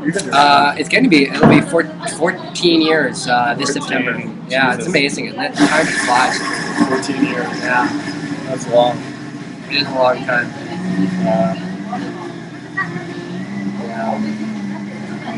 Yeah, it's really not luck. Did you win a scratch off to come to Japan? Were you playing? They dragged me kicking and screaming onto the plane. You did a little lottery scratch-off thing, and it came out as... No, what it was is I lost the lottery. I lost a lottery to live in Hong Kong. There's no luck involved in moving to a foreign country. Yeah, you just get on a plane and go. You get on a plane and go. Well, that's an interesting question there. As a comedian, is it easy to pick up Japanese chicks? No. Because I think majority of Japanese women do have more of a wanting a guy with a regular job at the core of their DNA. Even girls that are like, it's a little bit more mercenary here than in a lot of countries. They're looking for husband material. Oh, I don't know about that. I don't know if they're looking for husband material, So but they don't want our any jobs hassles. are off-putting to some women. A little bit. They don't want any hassles. They don't want to, they want to know that if you're going to go out on a date and stuff like that, that there's not going to be like sort of like, hey, can we split the Burger King bill? They don't want to see that happen, right? Yeah. That said, like, it's not like you have to go out and pay for everything, but you just got to have that sort of like, that aura of assurance. Yeah. I got my shit worked out. I got a steady job. I got my shit together. I dress nice. Blah blah blah. Yeah. If you're like, I'm a comedian. I barely scratch together a few yen month to month. It's my dream. It's my dream to be funny. Like that's kind of like. I mean, there's a certain type of girl who find that amusing, but. Yeah, but not for real relationship. No, it's not really the best. And this is my argument. Maybe I've argued this with you before. I would argue that essentially guys who don't speak Japanese well, their girlfriends are maybe thin, at least by American standards, but they're not hot by Japanese standards. No, it's true. They're really real not. A-game women. But like Western women Japanese. who are all fat, look at the Japanese girls that the foreign guys are dating, like, oh my god, they date these gorgeous women and they're dorky guys. Like, not really. No. But guys I know who speak Japanese really well, date really hot women. Like Dave, for example, here. Sorry to give you out, but like his Japanese is very you're like EQ level. This he's trying, and like his last girlfriend, was like what 18 or 19, like over 17 when I met her. Yeah, 17, like over a decade younger than him, and gorgeous. She's uber hot. And she was uber hot, and sort of like Yeah, but the part of that comes from, I think, the language ability as well. It does. It does. I mean, well, it's also simple numbers, right? I mean, if you're narrowed within a certain English language space, I mean, you're talking about like less than I don't even know what, like 2% of women. The number of women who were born hot and then, despite being hot, said, I'm hot, but I really want to study. Look for something else. I really want to study. I don't want to just float by on my hot. The world is not giving me enough already. So I'm going to turn this around and commit my life to. It's like I work at KO Junior High School on Tuesday afternoon. I teach one junior high school class, and every time I walk past the university, I scour like the crossing lights for hot girls. None. There's none. KO is like the best university, but the most unattractive group of women I've ever seen. One thing I always thought was it's just unlikely that like a really hot girl is also going to be unless you like happen to grow up elsewhere or something, like some life circumstance triggered them. Yeah. When I was in, this is going to sound really horrible and sexist, but fuck it, that's what the internet's for, right? Sorry. I remember, and actually, when I was back in Vancouver, I really wanted to go to Hong Kong first because back in Vancouver there are a lot of like Asian women, mostly of Hong Kong descent. But various Asian things, who were born and raised in Vancouver and are way fucking hot. Yeah. And I kind of thought, okay, Hong Kong was the mecca because at 22, that's how you think. Right? Yeah, exactly. Like you're kind of I was a different kind of idiot then, right? So, anyways, I really wanted to go to Hong Kong, and the thing is, I kind of noticed there's also most of the Japanese who live in Vancouver are like homestay girls, and they were kind of. Not like bad living, whatever, but kind of style-wise, sort of like really casual, dressed down, like. And I was like, I didn't see like jean shorts, but not the sexy ones. No, not jean. Yeah, not the sexy ones. Like the ones you would wear to paint baggy the shed. T-shirts, yeah. And I'm kind of like, like this, they don't seem to really be like, really want to be hot. Like it's not like that kind of girl, right? So that's kind of my image of Japan. Yeah. So originally I was going to go to Hong Kong. Turned out there was no work there. And then when I came to Tokyo, I was like, if you're Japanese and uber fucking hot, you don't need to leave. Yeah, exactly. That's why the ones who in Vancouver are they're a category. Exactly. And within that category, you get hot and not. I don't want to say like anything like it's all ugly here and all that. Blah blah blah blah. It makes a difference. This is 100% true. Yeah. Very painful for some people to hear. This is the thing. I was doing a language exchange with this woman one time. And we got onto language exchange automatically. Yeah. They'll be mediocre. And I explained the situation to this Japanese woman. And I could see her face falling because effectively what I was saying is if you're a girl who wants to learn English, you're not that hot. Yeah. Like that's what it broke down to. I didn't say that, but that's basically what it means. And she got that. Yeah. And she looked at me with ultimate hatred in her eyes. And if looks could cause cancer, I'd be dying. There are these like rare freakish ones, like the last Miss Universe. She's from Okinawa and she speaks like fluent English because she's been competing in international beauty pageants since childhood. Right. She's a different kind of tweak. Yeah, that's a level of perfection, like where employed in their own career, like trilingual, gorgeous people from good family backgrounds. And when it all comes out, I mean, and we're not anywhere near those people. Those are like the uber people of society. But generally speaking, the more attractive people of society do not study so much, and that affects. I mean, it's good because, and it's not like they're just born stupid or whatever, but it's just like, especially in Tokyo. Tokyo is a really, really kind of shallow mercenary place. Like, I'm not saying about all Japanese culture, but Tokyo is just a big metropolis. It's a very highly competitive mercenary type of space. And if you've already got this huge advantage of being a really hot chick, you're a commodity that has high value here. Yeah. And you'll just get offered things. You will. If you're a hot chick in Tokyo, you just get offers all the time. Yeah. And that just seriously diminishes your motivation to try and derive value in other directions. It's kind of just math, It's kind of like, you know Kong? Kawasami Kong? Yeah. Yeah. Beautiful voice. Is he funny? He's a really nice guy, but he's just not funny. He's not funny. Yeah. And I realized that one day, it's the same thing with like radio DJs. It's like essentially if you were born with a really cool voice, you're not funny. And if you're funny, you probably have an irritating, annoying voice. And so all the people on radio are one of those two people. Actually clever people or people with a really cool voice. But you rarely find someone who's both. Because it's a physical quality you were born with. Being funny is to some extent also something you're innately given. Well, although you can develop it. Yeah, it's like the likelihood that you'll get both in one person. It's the same thing as like being hot and being smart. The statistical likelihood of getting both of those in one person is limited. I think the thing about like being funny is that it's not so much like I don't think people are born funny in the sense that they are born with innate ability to be funny. But I think some people are born with Like, you know, because people are born with predilections for like wanting certain addictions like alcohol or other stimulants. I think some people are born with. I know it. Yeah, I think some people are born with they want to hear laughter. Yeah. Like that's the thing they want, and right from even before language, it's a craving, and they keep pursuing it all their fucking life. So by the time they're adults, you know, they have the knack for it. Now, what are the odds? I like how you like being a comedian to alcoholism. Yeah, basically, we need laughter, man. Otherwise, you know, the withdrawal symptoms. There's bugs all over us and stuff. No one's laughing. But no, it's kind of like ever that, tried to do like a straight speech? It's the Oh, most yeah. horrible thing in the world. No, I can't do that. It's horrifying. I used to be on the debating team, and I just couldn't. You It's know. horrible. Anyways, but the thing is, like, yeah. So the thing is, if you're somebody who's like, I mean, Brad Pitt's never gonna be like a funny stand-up because as he grows up, it's like people are gonna be sort of like constantly giving him attention on his all the time. looks. Yeah, of He's course. not gonna need to get attention on the laughter. Exactly. So that's why I think you get like you get attractive actresses with comedic talent, but not necessarily funny actresses. And I think because they're just always given the attention they need. and I think a lot of those were like ugly ducklings. Like I bet Carmen Diaz, someone like that, was a total ugly duckling. So she had to develop some kind of personality. A little bit of an edge, something to bring her up. And then like her body caught up with her. Right. And I was like, oh wow, bonus! I've got a personality now too. You know. The worst is like girls who are really hot in the high school, and so they have the most insipid personalities, and then they hit like 25 and they lose the looks, right? And they're irritating.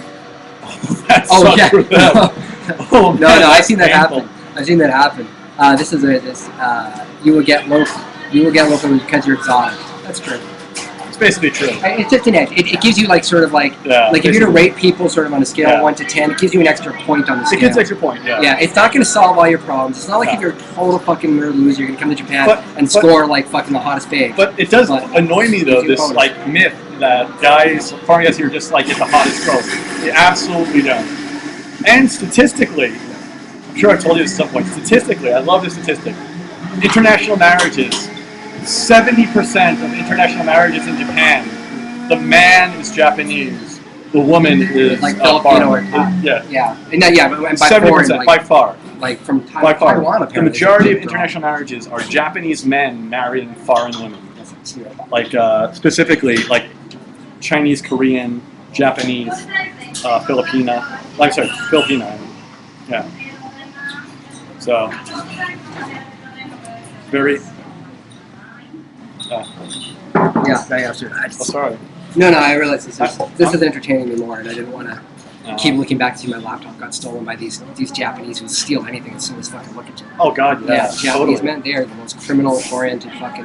The funny thing, I every now and then in my videos, I'll leave the camera somewhere to get a long shot of like me at a cafe drinking or eating, and there's always like 10, 20 comments like, "Oh my God, you just left your camera there?"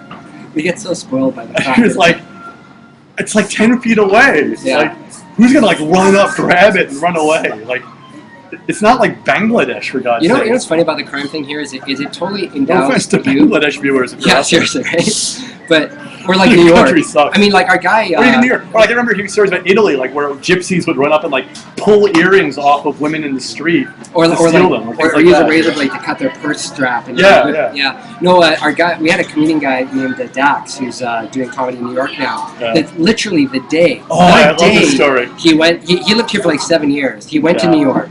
The day he landed in New York, or I guess maybe the next day, because he was out at the coffee shop, he had his laptop in a bag. He brings it to a Starbucks. He gets up out of his, he didn't even get up out of his chair. He's sitting in one of those kind of big comfy chairs, and he had the laptop bag beside him. He was drinking his coffee. He looks down, it's gone. It's just gone. Like the first day he lands in New York.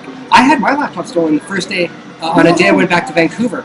I went to Vancouver, and I left it in the trunk of my car, because I was actually going to get the screen repaired.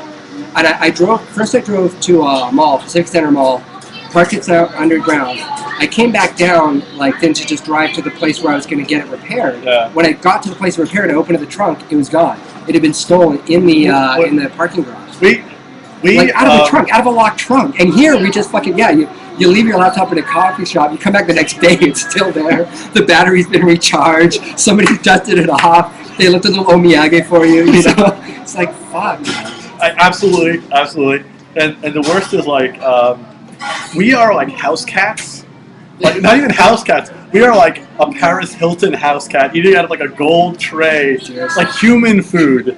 We're cats eating human food. And then we were not put back on the street. we were put in the fucking jungle. Yeah. They threw us in the middle of the Amazon. That's what it's like for me and you to go back to like Vancouver or New I'm York. so paranoid. And I'm so aware of it. Like, I'll get online to get something, and like the line will just go around me. I don't know how. People just keep appearing in front of me, in front of the line. I mean, can I? You just get it does make you more trampled on. paranoid. I get so paranoid going back. You know, the funny thing is here is it endows you with this sort of like, you become just as law-abiding as people around here. Yeah. I was walking on this here with this guy. He was just visiting me here for a little while. He was only here for a couple months, and we walked by this poster of like Japanese pro wrestling. It's just like a paper poster that was taped up to a wire fence. And he had a friend who was really into wrestling or something. So he was like, he kind of wanted to rip it down and take it. And he was like, "Hey, dude, do you think it's cool?" And I'm like, "Well, I don't know, maybe." And then we kind of stopped and realized that if this had been back home in North America, it had already been in his bag. You know, you just like, oh, fuck, paper thing, ripped it. But it's just sort of, you feel the social pressure of like, it's embarrassing to steal shit. Yeah. 6 months ago, the first 6 months I was in Japan, I stole a bunch of signs from a construction site. Like, you know the big vinyl signs that have like, you know, construction guards like doing this and they're like, stop. Oh, yeah. You know, I stole a bunch of them to decorate my apartment with. I thought they were the coolest fucking thing in the world. And just when I moved this time, like, I had them rolled up and hidden in the corner of my apartment.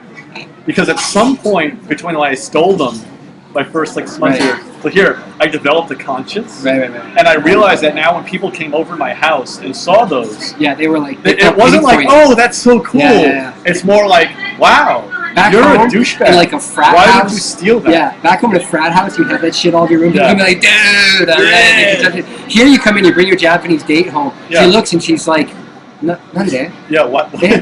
Why did you steal it? Did you buy those? Did you buy that? And then you're like, no, I took it. And she's like, oh. Yeah, She kind of feels sorry for the construction workers. Yeah, She would think you were such a loser. She would think you're such a loser. You steal construction signs to hang in your house as decoration. decoration. Like, it's amazing. Think about it. That's how you would solve crime in any. If you get to the point where women do not want to fuck guys who steal shit, crime is done. Well, this is my whole theory. And that's kind of what it is here. That's why you get no crime. But this is my real estate theory.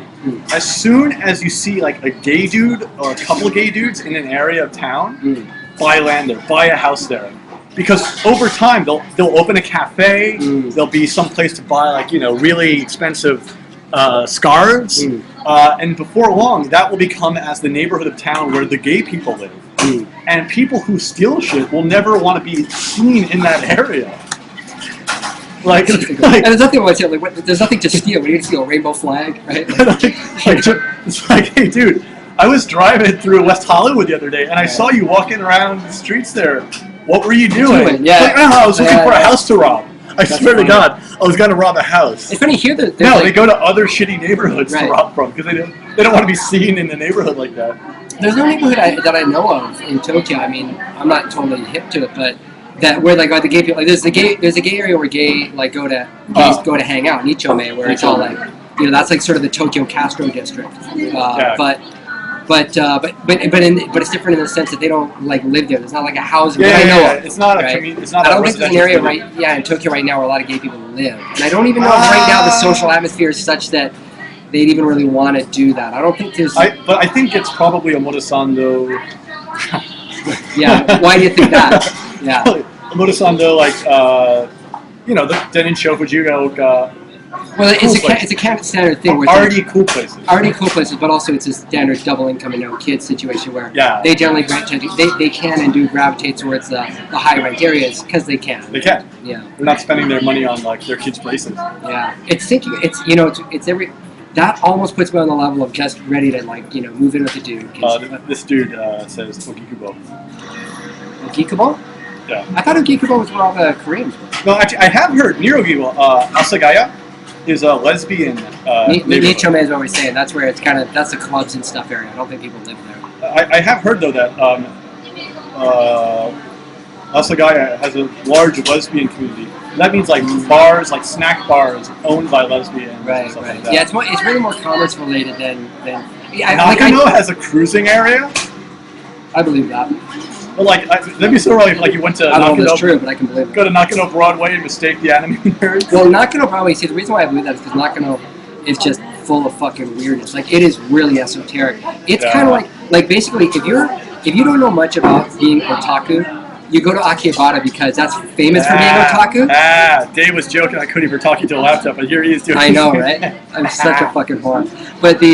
But yeah, no. The thing about like, so if you go to Akihabara, that's famous for the otaku place. Otaku, yeah. But the otaku who really know go to Nakano. Yes. Because yes. that's where the really underground fucking psycho world, total nut of psycho. And female otaku now go to my neighborhood. Ikebukuro, yeah. Yeah, fucking Otomi Road. It's getting worse. It's seriously, it's turning into fucking Akihabara. Hey, I learned a really fun new thing. Do you know? I found a transgendered women to male bar where the women, it's called the Garçon bar, and they like it's a bar just with women versus men. Women versus men. I just found like a Victorian era bar, like literally like 2 blocks from my house. Yeah, you can find it. That's crazy. Hey, do you know what yaoi means? Yeah, this man on boy love. No, it's not. See, that's the thing. What? In North America, see this for you people who are into Japan, this might be fun info for you. I just found this out the other day. That sounds important. So in North America, when we say yaoi, like yaoi manga and stuff, the impression is that it's like man-on-man, like romance stories written for women. That's actually only like that's the way the word got transferred over to North America. But actually here, that's it. Man-on-man stuff, which is called oh fuck, is it? No, it's called. I can't remember, but it's sort of weird abbreviation like man lover or something like that. But anyways, yeah, that's actually only a small section of yaoi. Yaoi actually stands for Yamunashi, Ochinashi, Iminashi. And what it means, Yamunashi, Ochinashi means like no purpose, no ending, no meaning. And it refers to a whole category of stories written for women readers that are like really long, drawn out kind of romances, kind of like Nana or whatever else, where it's just sort of like these rambling romance stories that go on and on and on and on, of which the man-boy love things are a category of. But those are the ones that got the most press and stuff when they got sent to North America. That's why the term got associated. But you could actually describe, if you're talking like Japanese otaku and stuff, you could actually describe, like, you know that manga Nana? It's kind of famous. Yeah. It's all about like a girl rock star and her romances and stuff. That could be described as yaoi because it's a long, rambling, romance. So anyway, so there you go. Yaoi stands for Yamunashi, Ochinashi, Iminashi. Wow. See?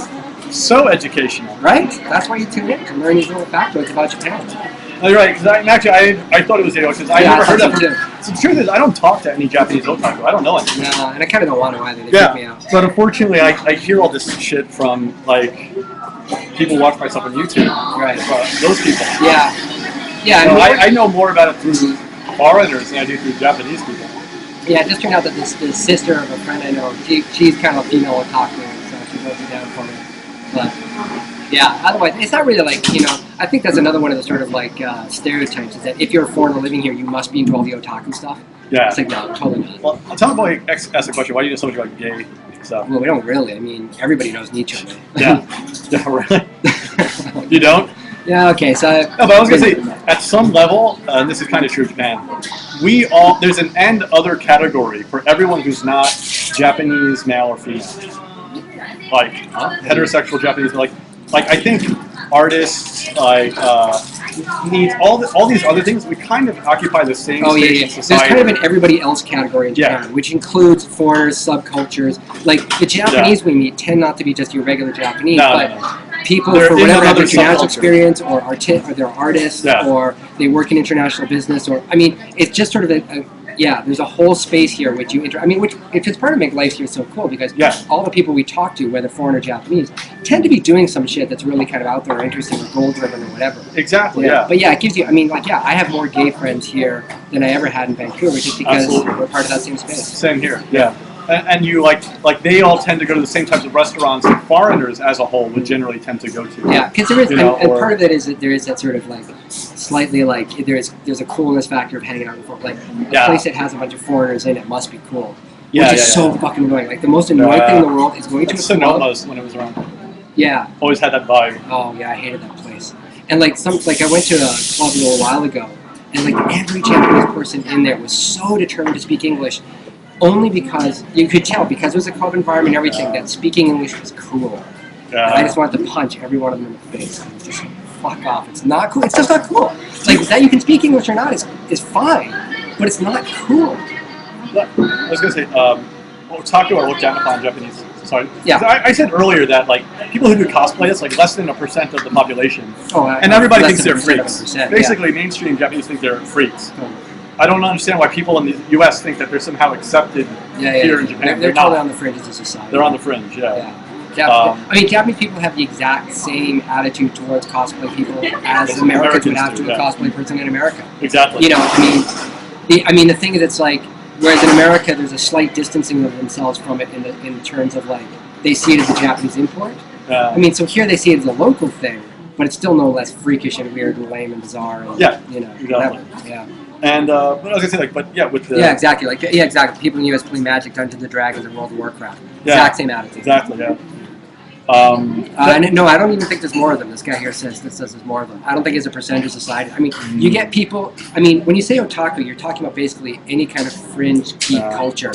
And in U.S., you get like, you know, there's that like LARP. I think it's called LARP thing. It's like people do live action role playing. Must be LARP. Yeah. So you know they're doing like Dungeons and Dragons, but for real with like sort of like foam swords and whatever. That doesn't exist here. That exists in the States. So that's one category of geekdom in the States. Yeah, that I mean, we don't have here. that level of geekdom exists in Germany, in the States, or whatever. It's a percentage of every society, and I don't think it's more here. It's just the reason you think it's more here is because the only reporting international reporting does about Japan is the freak stuff. Exactly. You know, like I was getting a question about like geisha and ninja before. So like, you know, geisha don't actually really exist anymore. No, essentially it's gone. They're historical novelties of which and they exist ninja, purely as a historical novelty. And ninja really, I feel, is more of a creation of this century in popular media. They were never really a class or group of people or anything. It was a kind of practice that some people had done at certain points. And probably an amalgamation of different things. I mean, there's a lot of debate as to whether or not the ninja go back that far. Or like to what extent it really existed as a thing. When you could accurately call them. There are ninjas. But like 50% of content related to Japan involves like ninjas and stuff. Like ninja, geisha, Godzilla, Ultraman, anime, all that stuff. I mean, but you know, it's always like whenever the only time you ever see Japan reported on, not about their, I mean, it's the world's second largest economy. It's doing shit all over the world. It is doing lots of shit all over the world. It's got the money and resources to have huge influence. It's got the world's ninth largest population. It's got, I think it's even got the world's ninth largest military. Or largest military budget. It's huge. But the only thing any international press reports upon is if there's a new Hello Kitty product. You know, there's a Hello Kitty vibrator, and that's the news from Japan. Because that's the paradigm they work in. I mean, just everything else is invisible to them. So it's, those crazy Japanese. Yeah, right. Oh, there they go again, doing their weird shit. What if they played WoW? WoW is actually pretty popular in Japan. Yeah, probably. Yeah, it is. I know a lot of people are. I'm aware of a lot of people are playing. But let's just say more than that. Like I heard the population screech. Oh, you'll like this. So you know, David. It is. It's dropping like a fucking stone. So you know, Audible David, right? Yeah. Activist guy, whatever. So I bumped into him the other day, and he was actually at the symposium about the population drop. Now he was there because, like a rational person, he's like, look, the only way you're going to solve your population is immigration. Like that's how every rich country does it. So anyway, but that aside, so he was just talking to guys. There's this one site. Or just get one family of Mexicans. Whatever you got to do, but you got to bring them in from somewhere. But the thing is, it's like, so this symposium, they totally they ignore immigration as a possibility at all. They talk about guest workers and robots. Seriously, it's fucking hilarious. But this one guy had calculated how the populations can drop. This one Japanese scientist had actually calculated to the year 3000, there will be 14 Japanese people left in the year 3000. 14. That's how many Vulcans there are in the new Star Wars movie. I love it. The black hole swallow up. I kind of think before the year 3000 things might change. There might be some game-changing moments on there, but I love that he's down there's 14 people left. Well, yeah, I read a great article. This is like 5-6 years ago. This French guy wrote an article that said, you know what? The Japanese could just buck the trend and say, like, you know what? We don't want to be second most powerful economy in the world anymore. We'll be number 32, but we'll still be Japan, and just accept that you know this is our country's the way it is, and drop a lot in all these like global GDP rankings, but maintain their basic essence. In a way, they're kind of defaulting to making that call. Yeah, you know, regardless of what their intentions are. They're saying they're trying to keep their position, but they're not taking the actions they need to take in order to do so. Oh yeah, they talk. Well, I mean, they really put a lot into this guest worker concept. 14 Japanese at a table, staring at each other. And by the year 3000, I'm sure that's how it will be. Totally. And they're all going to die. Oh, this will be really funny. You'll like this. I watched this Japanese show where they're doing an experiment to see. They copied this experiment from other countries. Basically, they put a Japanese person alone in a room, like in a big room, just by himself, and then outside the door, they started putting. They did a fire alarm, and then outside the window, they started doing noise of like fire trucks and stuff.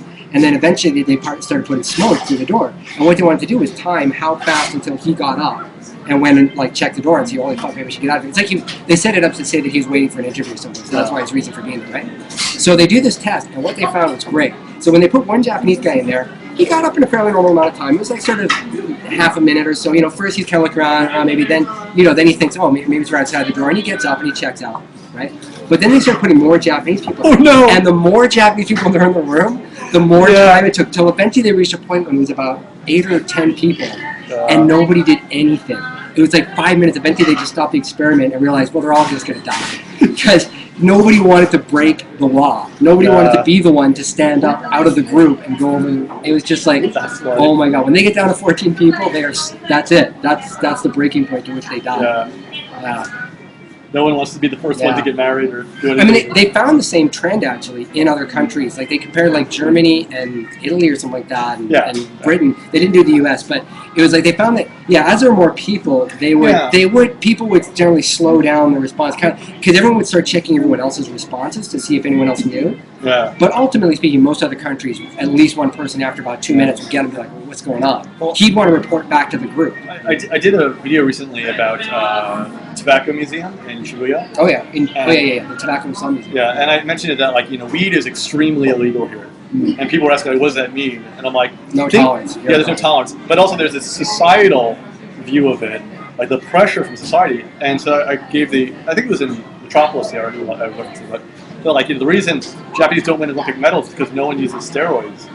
Because I don't think they would. The social fallout from being found to have cheated. If you've been known for doing steroids, oh my god, you'd be public enemy number one. That's true. It's like the end of your life. It's totally true. So you never hear of Japanese people being caught using steroids, but Chinese and Americans are fucking doing it every Olympics. Right. Because our punishment is not so big socially.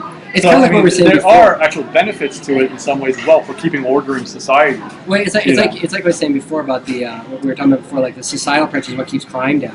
Yeah. And that does extend to drugs. Now, I mean, I personally don't consider drugs a crime, so to me that's kind of like a, Well, this is not true. I was told if you're too fat there, you have to pay a fine and go to a program.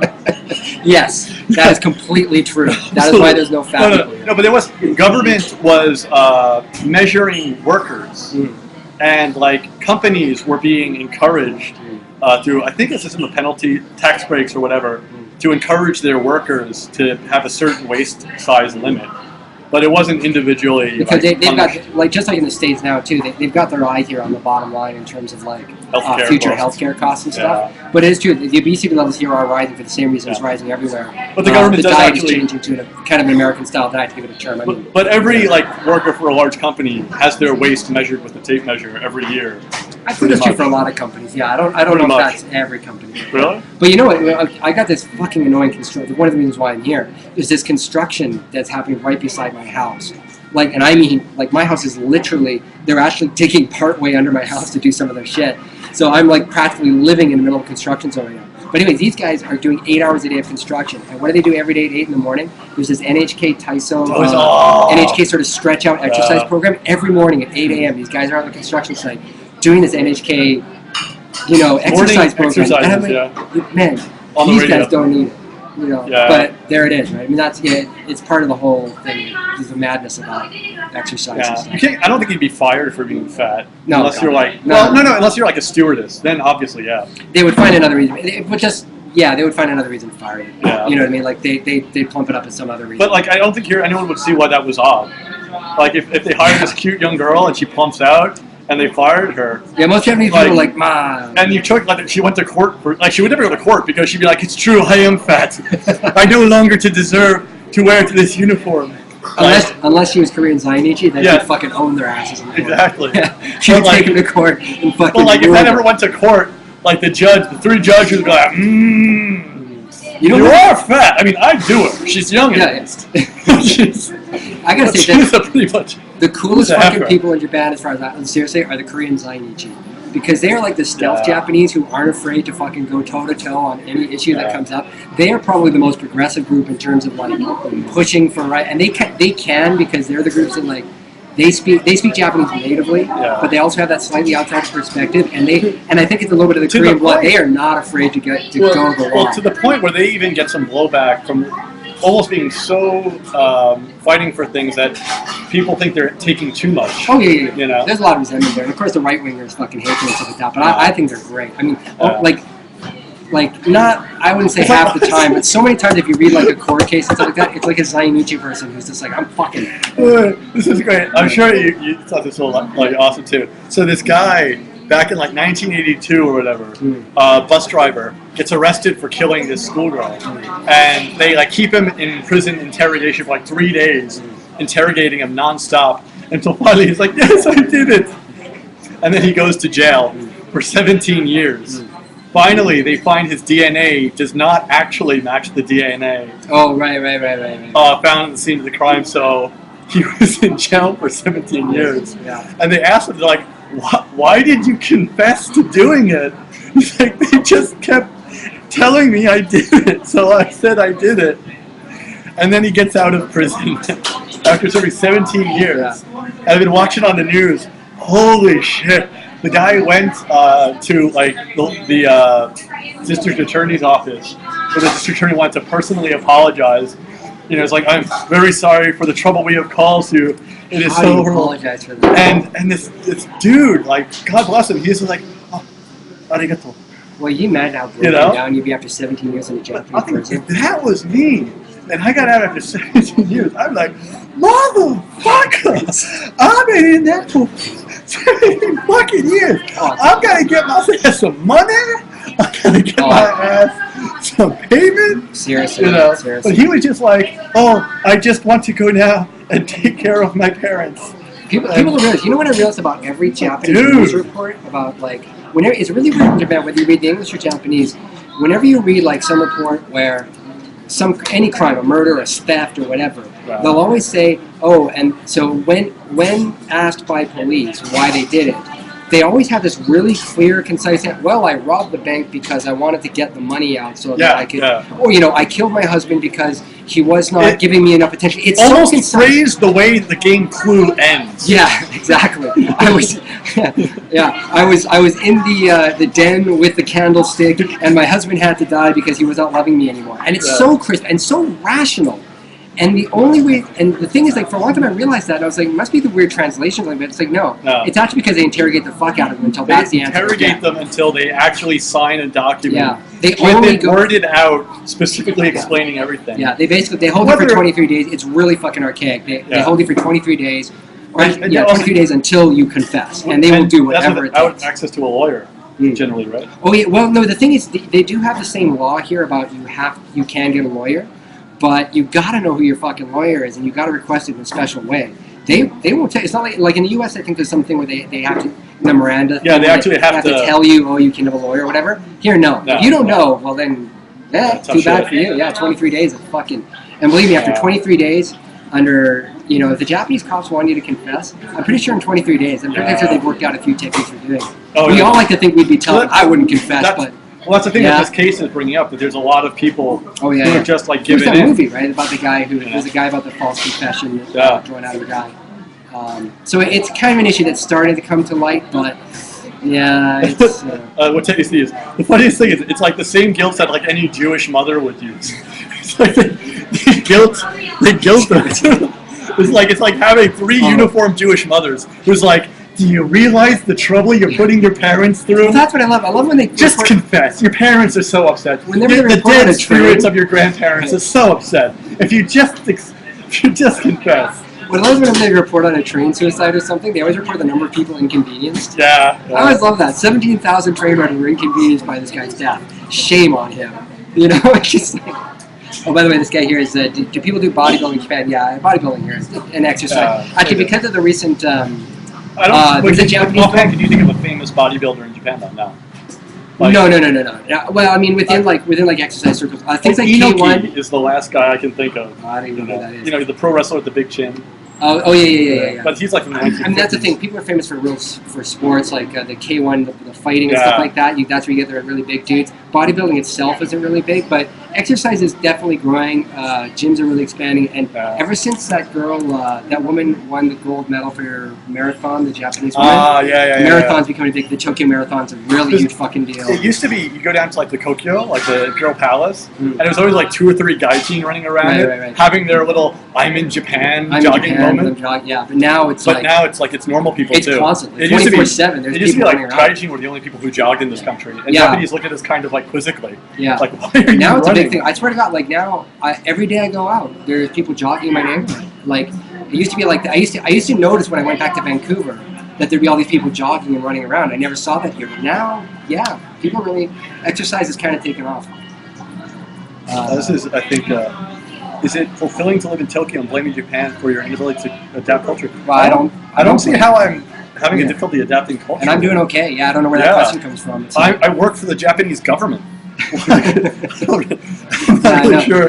That's such a weird thing. Like there's an attitude present in that question where it's like Exactly, yeah. it's assuming that we don't adopt. It's know, assuming that we're not adopting by some standard set out by somebody who knows what. And the corollary to that is that if I were to do it, I would do it correctly because I know as if better. correctly existed. Yeah. It's like it's such we're here. We're part of the It's a culture. really obnoxious feature of foreigners that they so love to judge how other foreigners live their lives. Yeah. Like, literally, I work for the fucking Japanese government. Yeah. And, like, pay taxes. I love this country. I have many healthy friendships. You don't even have to defend it. Yeah, It's just a stupid attitude. It's like, yeah, we're like here and we're asshole. doing fine. Yeah, do you think I'd be here for 14 years if I was Exactly. like constantly struggling every day? It's like, no, it's Yeah. fine. And it's like, you know, I don't It's know any also- Japanese people who reject it. And it's like You know, it's like how many New Yorkers should leave New York by that by that standard, yeah, they haven't adopted to New York, right? Like any conversation with like 3 New Yorkers in New York City, it's like, oh my god, this fucking city. Yeah, You know? But then like something like 9/11 happens and everyone shows how much at the heart and the core they truly love the fucking Exactly. place. I mean, you know, it's the same But, thing. like, Like an earthquake happened here. That's what urbanites do. Yeah, They bitch about we the place. bitch about it, and we're fucking comedians. Yeah, that's the other thing. We live to yeah. bitch about shit. Like, fuck. Do you think I wouldn't be bitching if I were back in Vancouver? Exactly. I'd be bitching more. I fucking hate Vancouver. Anyways.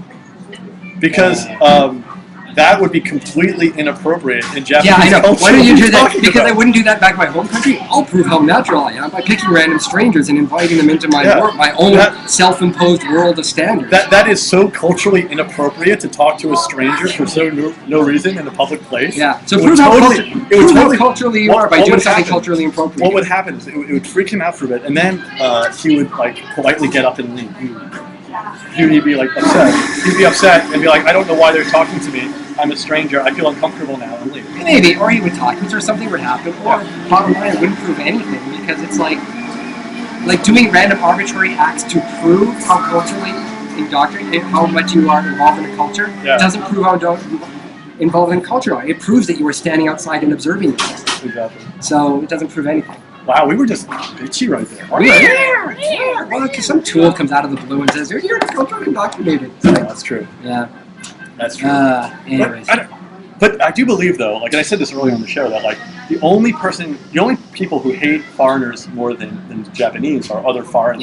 Yeah, there are some foreigners who can't. Like the anti-foreign sentiment amongst foreigners. There are two people. So much higher than it is amongst Japanese people. Within the Japanese foreigners people don't understand. Japanese people, most of the time, they assume we all love each other. Yeah, and they're all like, "Wow, it's so great that you're here. It's so nice." I mean, except for the obvious Like- right-wing elements. Oh, but, yeah. But 99% of Japanese But people are like, like, I'd say the average foreigner living here really dislikes all the other foreigners in the room. I don't think. No. I don't know if it's the average. I hesitate to say the majority, but I mean it's a big number. I don't know if it's like everyone, but I think there's two broad categories. There's the Nihonjin Naritai foreigners, the guys, the people who want to like pretend other foreigners don't exist. Yeah. And they really want to integrate, and they want to be Japanese. Yeah, and so they're the ones who give you like a little shitty look on the street. Yeah, when they pass by because you're invading their world, and you'll never talk to them anyway. So you're kind of I'm the original Commodore Perry people. Yeah, exactly. Yeah, I'm the Great White Explorer, and you're just spoiling that image for me. The other group are the foreigners who are like, we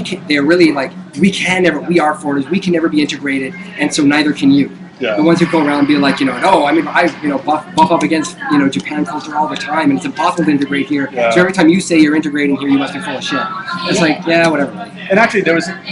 Did you read the recent Japan Times thing? I still have it. But it sucks.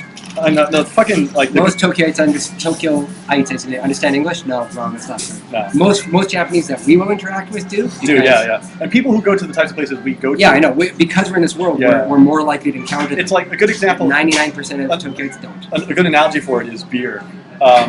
Foreign beer represents like 4% of overall beer sales in Japan. It's almost nothing. But I have never been to a restaurant that doesn't have like foreign beers on tap. So I was like, well, who are these people that are drinking all this Japanese beer? It's like, it's everybody else. There is a certain amount of self-segregation that happens. Absolutely. But also that has to do with being in an urban environment. If we lived in like Gunma, it would be completely different. It's a totally different situation. But we wouldn't really be finding good work in Gunma. I just want to say one thing. So, yeah, the Gaijin page in the Daily Yomiuri this week and the week before, one article was by this guy, De Beers Vanderberg or something like that. De Beers Vanderberg. I know the guy you mean. And he's like an apologist saying, look, if anything bad happens as a result of your race, suck it up. Right, you're a guest. You're a guest in this country. You're a guest in this country. Suck it up. And there's a lot of intellectual proponents of that theory. Yeah. And then the guy who's just in Wednesday's issue was the opposite side, which is no, we have to change Japanese law so to make them do this and that. And I'm kind of in the middle of the two between them. Maybe slightly more towards the change the law area. I don't know, but. You know what I read? But it is a very big debate. It's a big debate, and it's a stupid debate. It is. You know what the stupid thing about the debate is? People talk about cultures as if they're like billiard balls on a table that they have distinct boundaries that bang against each other, and how far they can interact or meld. Yeah. No, all cultures have gray, blurry boundaries against them. I mean, Japan has been influenced by Korea. There's Ainu here. There's people in the Ryukyu Islands. By Chinese culture. I mean, their whole fucking alphabet is inherited from another culture. Yeah. Europeans have been coming here for 400 years. Every culture on the planet bleeds in and out of each other and influences and go in. As I come in here, I take on elements of Japanese culture and I put in elements of my own. My influence is, it's like the gravity of the Earth has way more influence than I have on it. But we still both have gravity. We pull towards each other. It's not a fact of one against the other. We all participate in the culture, and by being here, we influence the direction it goes in. Yeah. Not as much as the Japanese do because there's less of us, but we're still just part of a larger flowing river that's just. Yeah, and so it's stupid to be talking about whether you're this camp or that camp. Absolutely. It's just a non-issue. But basically, I think it's just some people don't want to.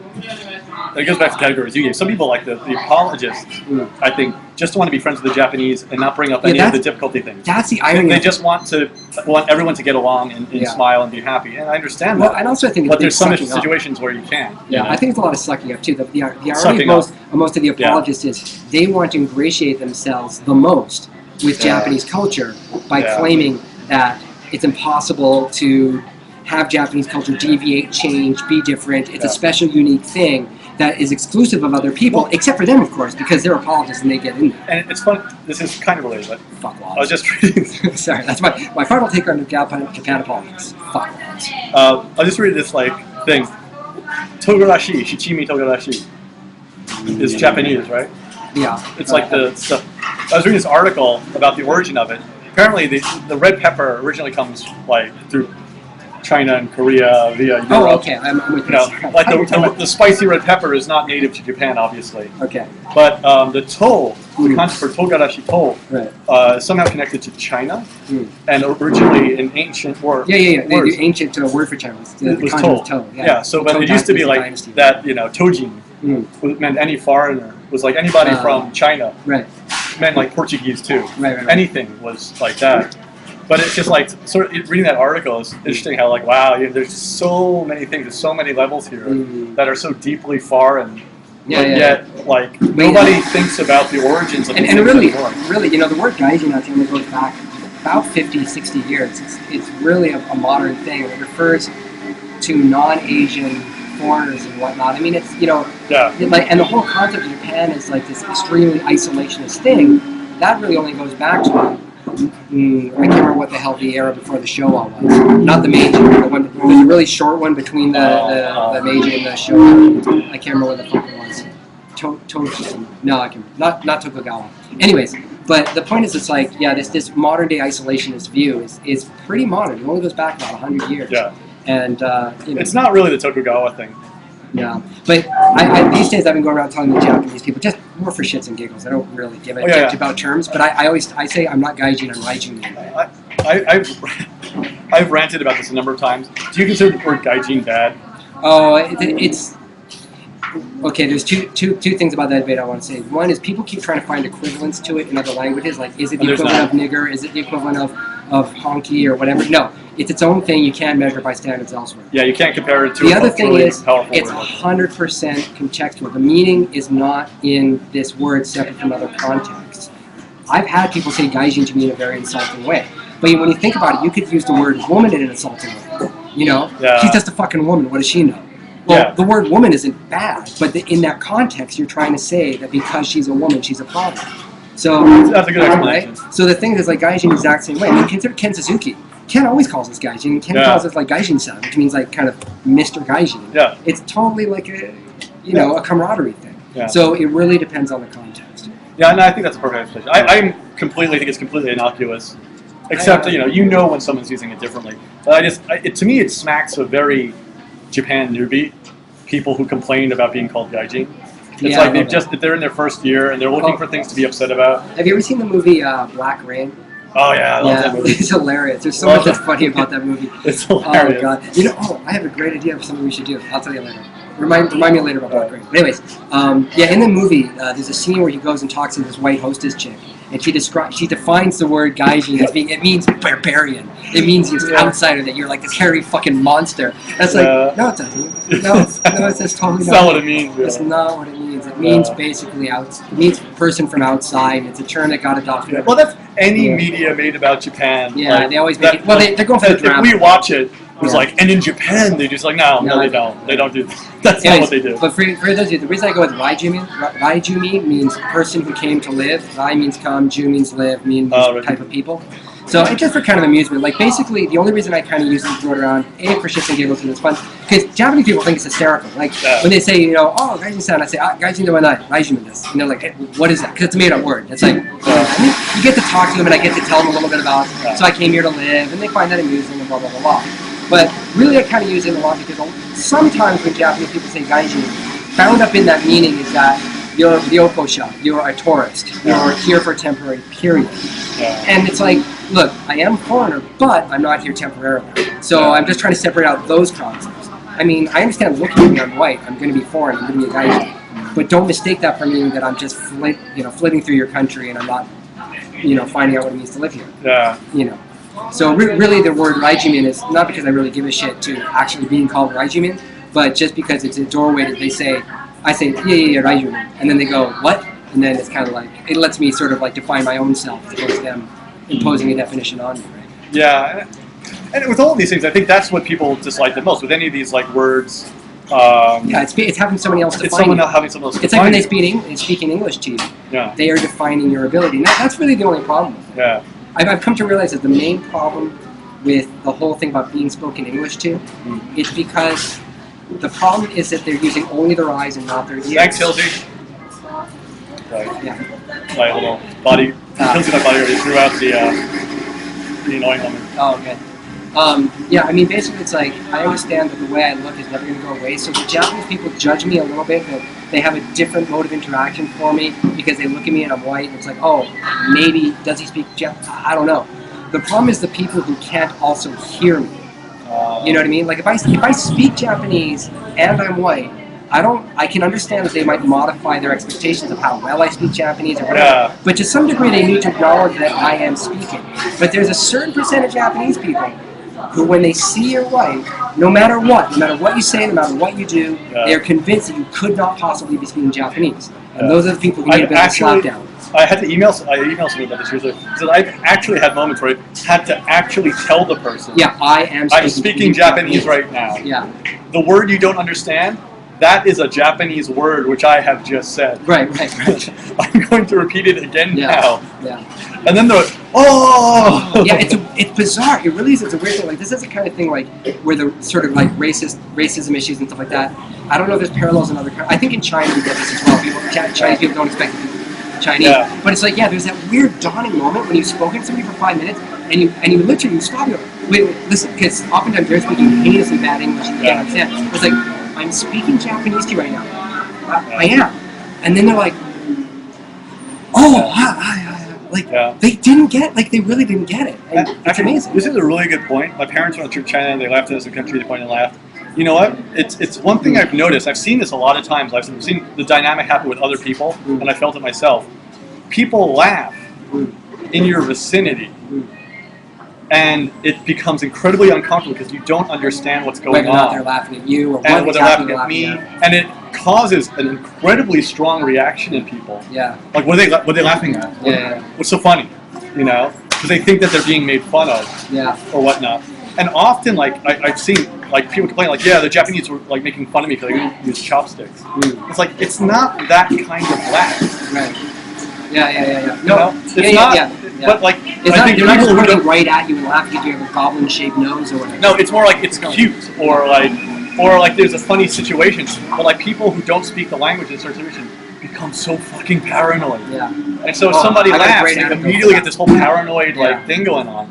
And okay, sometimes they really are literally fucking pointing and laughing. It happens, but like way less than you think. Yeah, a lot of people, it's just they could be laughing at something completely different. And like my mom was that way. Every now and then, like something would be happening, people start laughing, and my mom was like, "What are they laughing at?" She got really worried that like they were making fun of her or something. I have a totally perfect anecdote for that. So every now I was just this girl for a while, and every now and again, like when I spoke Japanese, she would laugh, and I'm like, you know, like sometimes I was kind of worried that I was thinking my Japanese was off, and then I'd be like, "Did I say it wrong?" She'd be like, "No, you said it fine." And I'm like, why are you laughing? Like, you know, I couldn't get it. I just couldn't grasp it. And she said, but it, like she said, like sometimes she would laugh more, and I would say, why? And she'd say, because you sounded just like a Japanese person. I'm like, well, fuck you. You know, like fuck you for not interviewing. But then, one time, see, the thing is, she actually lived in Britain, like when she was really young.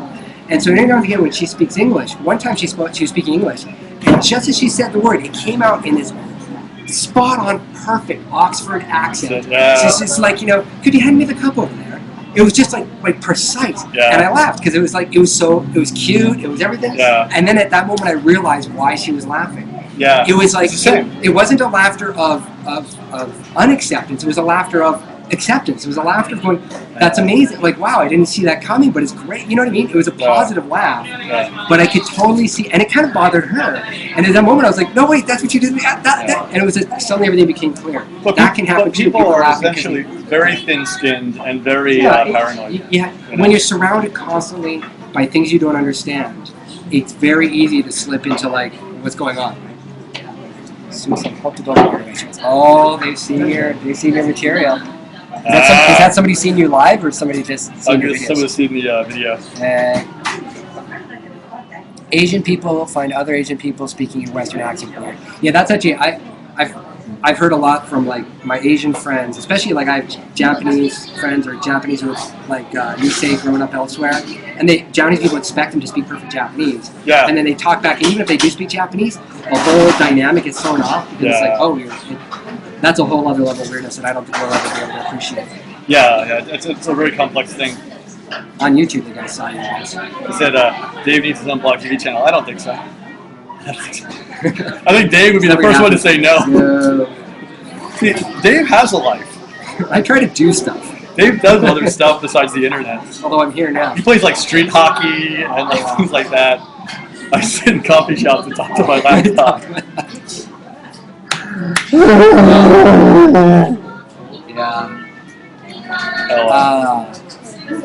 What is it? Does North Korea have beef with Japan? Well, does North Korea really have beef with anybody? They're just fucking nuts, right? I think if I was Obama at this point, I'd like send a letter like, all right, honestly, I'm just tired of this. I'm just really, really tired. Don't you realize that it takes you a week to get a missile ready? That at best could maybe hit the Aleutian Islands?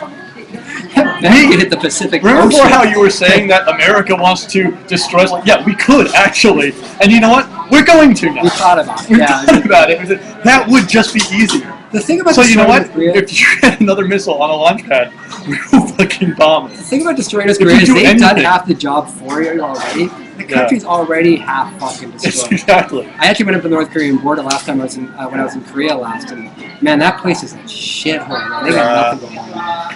It They really. got- But you know what? Japan kind of needs and wants a North Korea, and I'll tell you why. A Because place to keep all the boat people. well, no, there is a right wing element here that wants to revise Oh, the yeah, Constitution. yeah. They want the self defense forces and stuff. They need an excuse They to want a rearm. bogeyman. They want somebody that gives them a reason to have a military budget. Yeah. You know, I mean, you know, the one thing is I find the That's debate true. so silly because like they always talk about like the right wing is like they want to revise the Constitution, Article 9, I think it is, to say that Japan can have its own army or whatever. That because right now it's constrained to be only like quote unquote self-defense. Yeah. Well, whatever. Like when the Americans invaded Iraq, they said it was for self-defense. I don't think you see why you need to invade the Constitution. I think you just go right around that. Yeah. Japan can invade North Korea right now in a what do they call it? Preemptive strike and call it defense. Exactly. And I think the world would be like, yeah, well, you had to do it. The thing is, like, Japan could build a nuclear weapon in the amount of time it takes North Korea to, like, the time it takes me move to a missile button my to the launch yeah. pad. Yeah. Like, And the time it takes me to button a shirt, Japan. I'm sure they there's probably some could do guys it in in the course of an Akihabara. afternoon. Yeah, there's some guys in Akihabara right now who have rigged an iPhone into a fucking atomic Exactly. bomb at this moment. And I'm sure that they've been like it's all on paper. They've pushed the numbers. They Like, know. how long would it take us to be like ready on that if we Oh, were you to know- say go? You I don't know if I should say his name, because I don't know this, but guy who used to be with the Communist Party used to do went to England now works in. I don't know if we can say his name because I don't know if that's Okay. kind of. But anyways, like he was telling me one time because we know this guy who works within a think tank that actually he gets contracts to do research for the Japanese military, and he's dealt with guys who are outright batshit crazy paranoid. And they literally have crunch numbers. I mean, on what, how to build a nuclear arsenal, how fast or whatever. Yeah, it would before take they them- could deploy their own nuclear weapons. Oh yeah, they're ready to go. If they made the decision, like if there really came down to a war, Japan would have nuclear weapons like that. The thing with it's kind of similar to Iran in that actually no one really is that worried so much about Iran having weapons. It's more that then Saudi Arabia and Pakistan have one, and then fucking everyone has it. It's like with North Korea, it's like at some point enough's enough, and the Japanese public is like, fuck this, we should just have our own weapons. Right. And they switch. And then China and Korea freak out, and they're like, what? Like, it's just this balancing game of keeping everybody in Eastern Asia to just not. Please, everybody, shut the fuck up. You know? That's kind of the policy. Oh, speaking of which, And then China's like, this is a good chance, let's go for Taiwan. Right. And then it's like, it's all over. So the Afghan embassy, do you know that crossroads country thing? Did you go see it? I went and saw it. I think it's done now, but it's like it was actually okay. The lead actor is in the kids show I'm writing. I'm writing like a that children's guy, show. Justin Birdie? Yeah. Yeah, he was good. Actually, he Was he good? Yeah, he played his role fine. Like I don't know he's an actor with a great range or whatever. I don't want to put the guy down anyway. He was fine. He was totally fine. He's a really nice guy too. What about I don't think the role gave him enough room to really. Anyways, Cyrus was actually okay. Cyrus is a better actor. He's not a stand-up, but he's a good comedian or a good actor. Wow. I think he's a type actor. I don't think I could see Cyrus doing because he played the sort of like really intense militant guy, and I think that was a role he really could sink his teeth into and really emote. Anyways, what this plays for you, they don't know. The Afghan embassy contracted a dude here to write a play that was all about the history of Afghanistan for like the last 30 years. Yeah. And so they put it on the other day. It was really dense. The thing is, like, you could tell the Afghan embassy had a lot they wanted to say about their history. So the play just had dozens of characters, and they literally, like, actors would stop every now and again, turn to the audience and say, and then, in 1989 when this happened, something like that, it was really didactic, really, like, lots of information. But that said, but it was okay, and given that, there were moments, the guy who works with the Pink Cow, his name's also David something, Mashikov or something. I know Mashikov? I know the chef. I don't know. You know the guy. He's always working the Tibetan guy. No. He just works as like a waiter. He kind of helps Tracy out a lot. He works with David Mashikov. Maybe. Anyways, he was really good. Does he look Asian? He's half. Yeah, okay. Yeah. He was really good. He actually amazed me. I was like, oh, really? Like he really, all his characters were. He really nailed it. Yeah. That's cool. Anyways, we're going to see, but I was supposed to go, but 7,000 yen. Come on. Oh, I bought the early ticket for 4,000. Yeah, because I was never I was just like, there's pay 7,000 no way I paid 7,000 yen for like Not for that. a play about Afghanistan history. Yeah. And I knew a lot of people in it apparently. But Oh yeah. But it was all right. If you could, I tell you, if you could pay 3,000-4,000 yen, go. I don't think anyone really cares about our Afghanistan play. No, I guess not. I can't remember. Actually, I brought it up because it was a purpose. I don't care about our Afghanistan play. I did bring it up for a reason, but that reason's gone now, so I'm gonna well, I didn't know about anything that's interesting there. What did they got? But to be honest, like that is what this discussion we just had is as real Tokyoite as you can get. That's actual community-oriented stuff, like people from different places and things and what they do. Do we play Japanese street hockey, Japanese tournament? No. What we do though is I run this little group every Sunday, and it's mostly foreigners that play on the Sundays. But somebody started a little ball hockey league, and there's also an all-Japanese roller hockey league. And every in October we play something called the Yamato Cup, and that teams from the roller hockey league come play with us.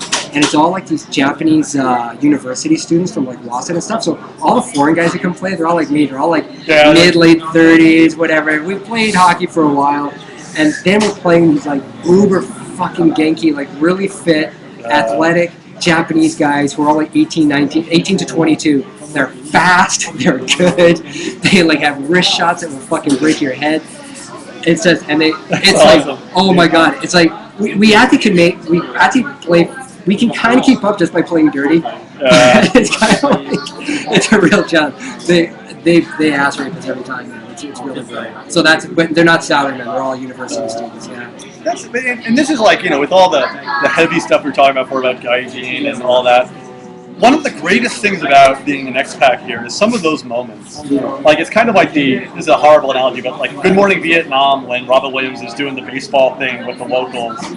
There's a scene where he's playing baseball, like trying to look like, it's kind of like that, like this like mashup of the two worlds, and people are just having fun doing something. Yeah, it's a great time. And what we do is we do this thing, and we all go out for like drinks afterwards. Exactly, and you drop all this like overly academic like discussion of like what does it mean to be this and that. Yeah, it's kind of like it's the same situation of it. Like there are power there. There's a right wing here, and there's Zionists there, and activists and stuff. And there are people who are playing the game, trying to pursue justice in whatever way they feel is right. And those constructs happen all over the world. And most day-to-day people and day-to-day living just get along and do shit. They don't care. They really don't care. It's like here, like here, if a guy from Palestine and a guy from Israel met, they would like have a beer because they're so far removed from that world. And it's kind of how it is. When you're given an opportunity just to relate to somebody, you do. Yeah, absolutely. Yeah. Yoyogi Forest? There's no Yoyogi Forest. Yogi Forest. I like the idea of it. I like that. Like you're gonna turn this one corner and Meiji Jingu and be like, oh shit! There's a gingerbread. It's like fucking Tonari no Totoro here. There's a gingerbread house somewhere in the middle where an Oba-chan lives who makes children into cakes. It's Yoyogi Park. Yoyogi Park is where active. Yoyogi Koen. They have rooms of football fields in the middle of those big stadiums. I think it should be called Yoyogi Forest. I don't think it's a forest, personally. It's not a forest. You can't. I mean, there's no area of trees you can walk in where you're not like sort of within visible range of sort of a path, or you know what I mean. To me, that's not a forest. For a forest, you got to be able to go in. You have to have the potential to get fucking lost and eaten by wolves for it to be a forest. There has to be some possible like wild game, and then you could actually get lost out there. Then again, I'm from Canada. It's nothing but it is big forest, though. So it's like you're absolutely right. Given that you're in the middle of fucking Tokyo, and people complain that there's no parks in this country, but I mean, Carter is absolutely right. That park is huge. It's bigger. It's bigger than like Central Park, I think. Yeah. I think you're about the same size. I don't know. I think they're comparable, anyways. But it's big though. Like Shinjuku Gyoen's also huge. There's a pond in the Yogi Park. Do you guys watch American TV? Actually, I right now. I do. Yeah, we watch them all the time. I mean, but I'm actually right now watching some series in Japanese because there's a good site if any of you are interested in learning Japanese called All Japanese All the Time. I think it's called. It's a great site. Oh, Katsumoto. Katsumoto, yeah. he's got it nailed. He's totally right about learning any language or whatever. Just go to this guy's site. I think so. I think he's totally right on the fucking money. And I'm taking his advice. Basically, you have to actively be interested in what you're fucking reading. Like, he always asks a question. If you're like reading or watching something, if it's not something you watch in your own language, why are you doing it in the second language? If you're doing it just to learn the language, your brain's gonna be like boring and fucking forget. So what I'm doing now is I really like the series Battlestar Galactica. So now I went back to the beginning of watching that in Japanese now, and it's the way to go because Japanese TV, for the most part, fucking sucks. Wait, voiceover? Voiceovers. Wow. Yeah, I mean, I gotta admit, that's an interesting idea. Watching American media with Japanese voiceovers. I think it's the way to go. I really do because Japanese TV, sadly enough, there just is not enough good content. But it's really helping me. Like now I know if I need to get the president on the phone now, what? Owen K says, this guy had a life. Yeah, I know, right? I like Battlestar Galactica. It's really awesome. It's really cool. Seriously, like, by North American standing, is that not the most uber geek fucking thing to say? I'm watching Battlestar Galactica in Japanese. Yeah, exactly. Sometimes Japanese. Like, holy shit. That is fucking horrible. Yeah. Well, my credits went out the fucking window. Anyways. No, but like it's different for us. Well, because we're here. No, because I mean, I would be watching Japanese TV in Japanese if it didn't suck so fucking hard. I got this new thing. I'm very excited on my iPod. iPhone, you know? I don't know. My iThingy. Password. Yeah, like everyone's trying to bust into his iPhone. So it's called Kanji Flip. Oh yeah. Somebody else was showing me this one. It's pretty awesome. Yeah, so, the flashcard things, right? And so I look at the kanji and decide what it is. Oh, yeah, it's that. Check it out. Yeah. You know, you should plug in the guy, again, the Katsumoto guy's website. I think it's called alljapaneseallthetime.com. That's what I think it is. I think it is, throw up the URL for them. All Japanese. I like it. What am I here, secretary? I just realized that's like on talk shows and stuff like that when they get like the director. It's like, come up with the clip for us, will you? Am I fucking Ed McMahon? But it's great. Like, he's also got a flashcard program called Surusu on there. And I think he's also got a point. I did study the kanji like this as well. And you definitely got to learn the kanji. But when you can, start learning sentences. Start flashcarding sentences. But my thing with his is, and I'm going to make a video soon for YouTube giving my advice on how to learn the language. Just really just telling people to stop. Shouldn't you know the language first? Yeah, I know. But I was going to say, like, that system's great, but a lot of people end up just watching anime, and they think that's studying. Yeah, no, there's more to it than that. There's missing part of what he said, though. Like, you got to be actively engaged in the study as well. Yes. You have to pick your material on what you like, but then you have to actively pursue, like, you have to be serious about it. Because there's a lot of people who, like, fucking collect manga and anime and shit like that. I think, and it's a hobby, but they don't actually ever really engage the language in any way. I mean, I think there's a lot you can sort of pick and choose about his actual methods, which, may or may not work for you, but I think his fundamental rationale is that... if it's not fun, you won't do it. Yeah, it's not fun, you won't do it. Well, it's got to, I think it can be broken down to this. It has to matter to you. I learned all the information has to matter in your brain. Like, you have to find it fun, or you can really want it. If you're just doing it because you're like, oh, I got to grudgingly get through this in order to learn Japanese, your brain's just going to reject that anyway. Yeah. And I've struggled with this for years. I know that's totally true. It is. Yeah.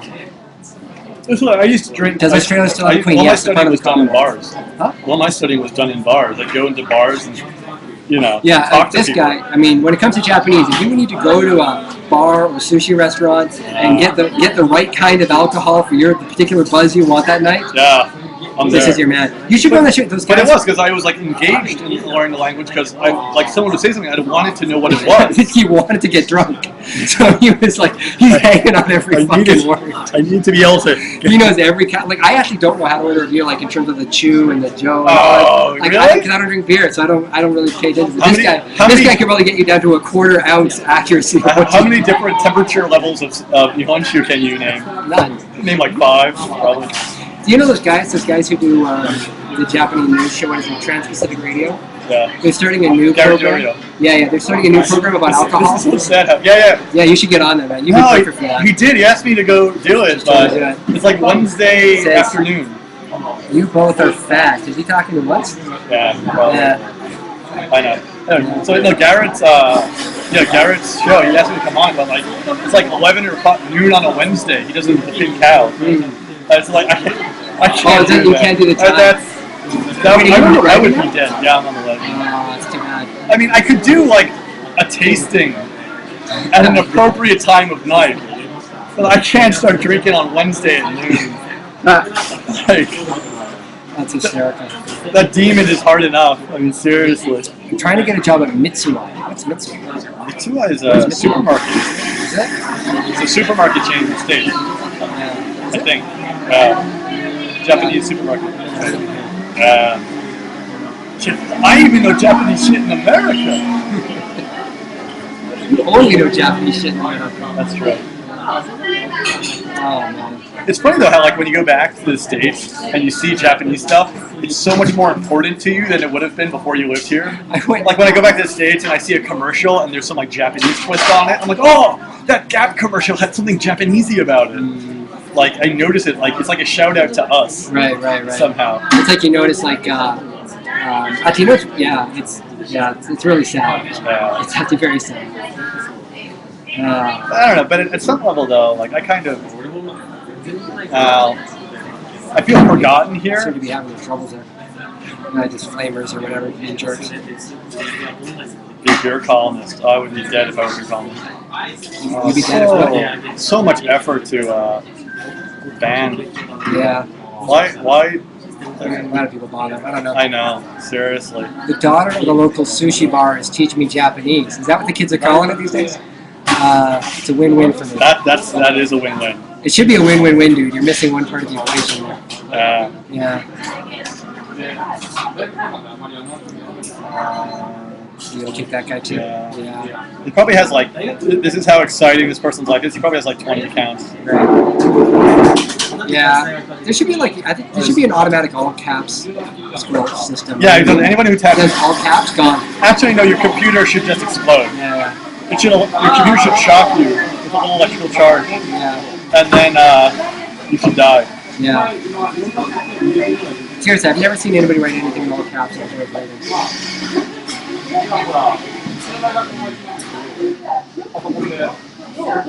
Is Tokyo a concrete jungle?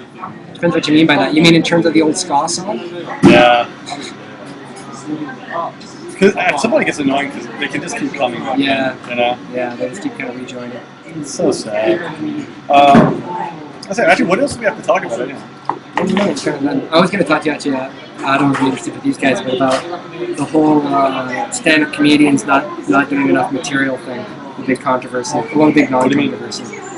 Oh, it's mainly one shot by one name. Yeah. There was a huge discussion. I remember. I mean, you were there though for the big discussion after the last show.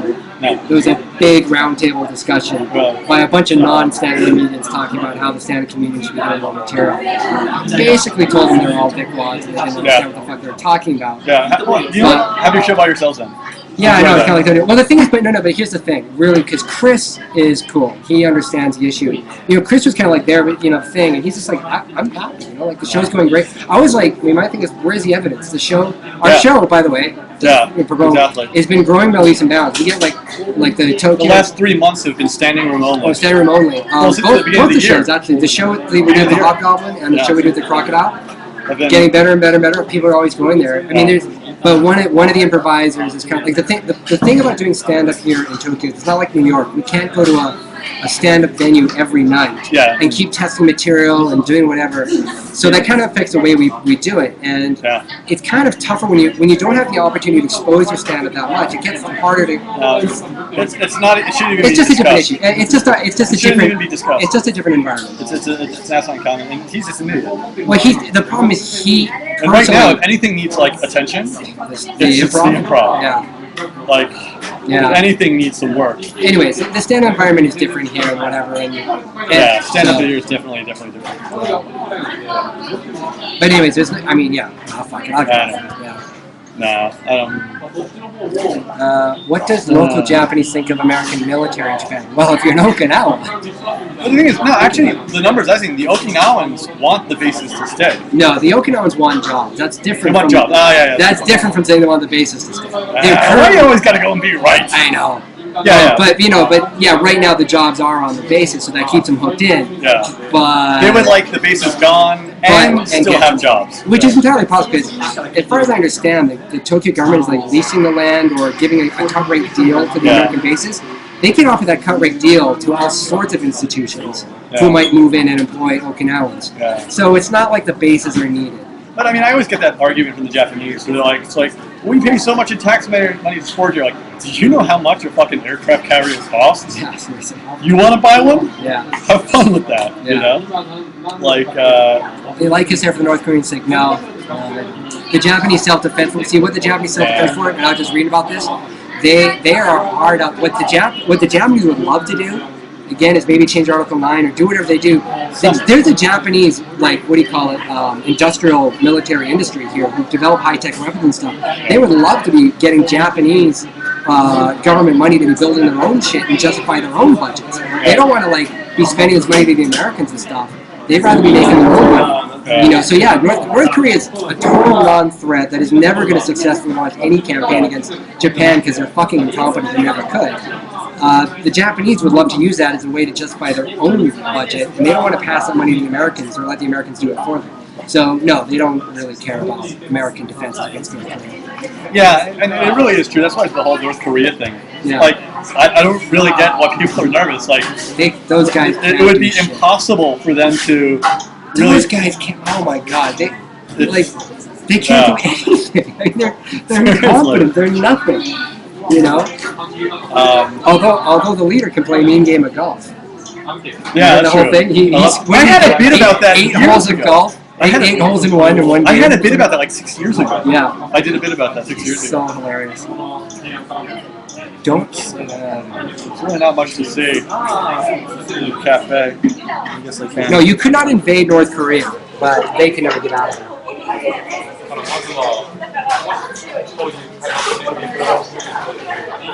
Yeah. Not much going on. Japan just looks like Japan. Do the bottles by the wall really keep cats away? Yes, it does. Actually. No, it doesn't. It does. No, it doesn't. Because it doesn't keep them away. It doesn't mean like cats run away, but they don't piss there.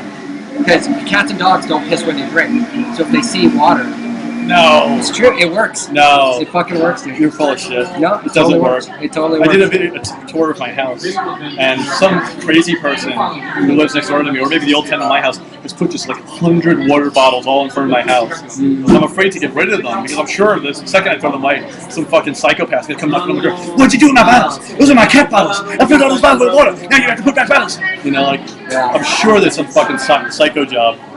But it puts them there. But that doesn't work. It does. It works. All right, whatever.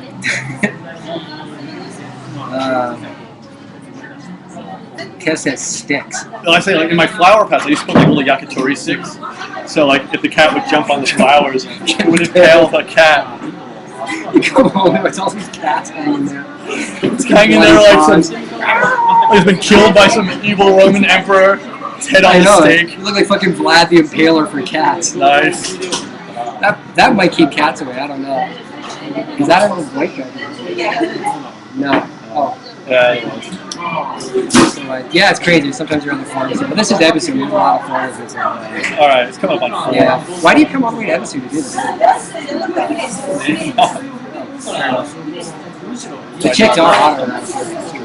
There's some amazing women in this area. Yeah, that's true. Ikebukuro? Ooh. Well, there are women you could do. There's some slutty women. Ikebukuro, my God. Alright, there you go.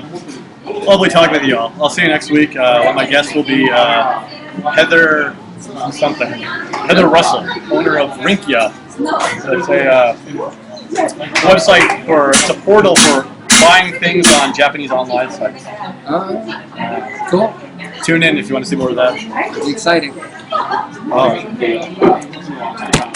Hey everybody, thanks for coming by the show, and thank you for my surprise guest, Dave. I had a fun time. Tune in next week when my guest will be Heather Russell, president of the company Rinkia, which is a portal for shopping on websites in Japan for foreigners in other countries. Thanks for stopping by, and see you around. Are you recording something? No. That's a pretty stupid shit. Yeah, this is some really stupid shit as well. I know when the Japanese chicks who go to homestay are all ugly. It's true though. It's so true true, though. but I don't want that recorded for us. I don't know. I don't want to go on the record for that. We do not need anyone seeing that footage. But it's true. So true. Oh my god, it's so true. What was this? That's sweet.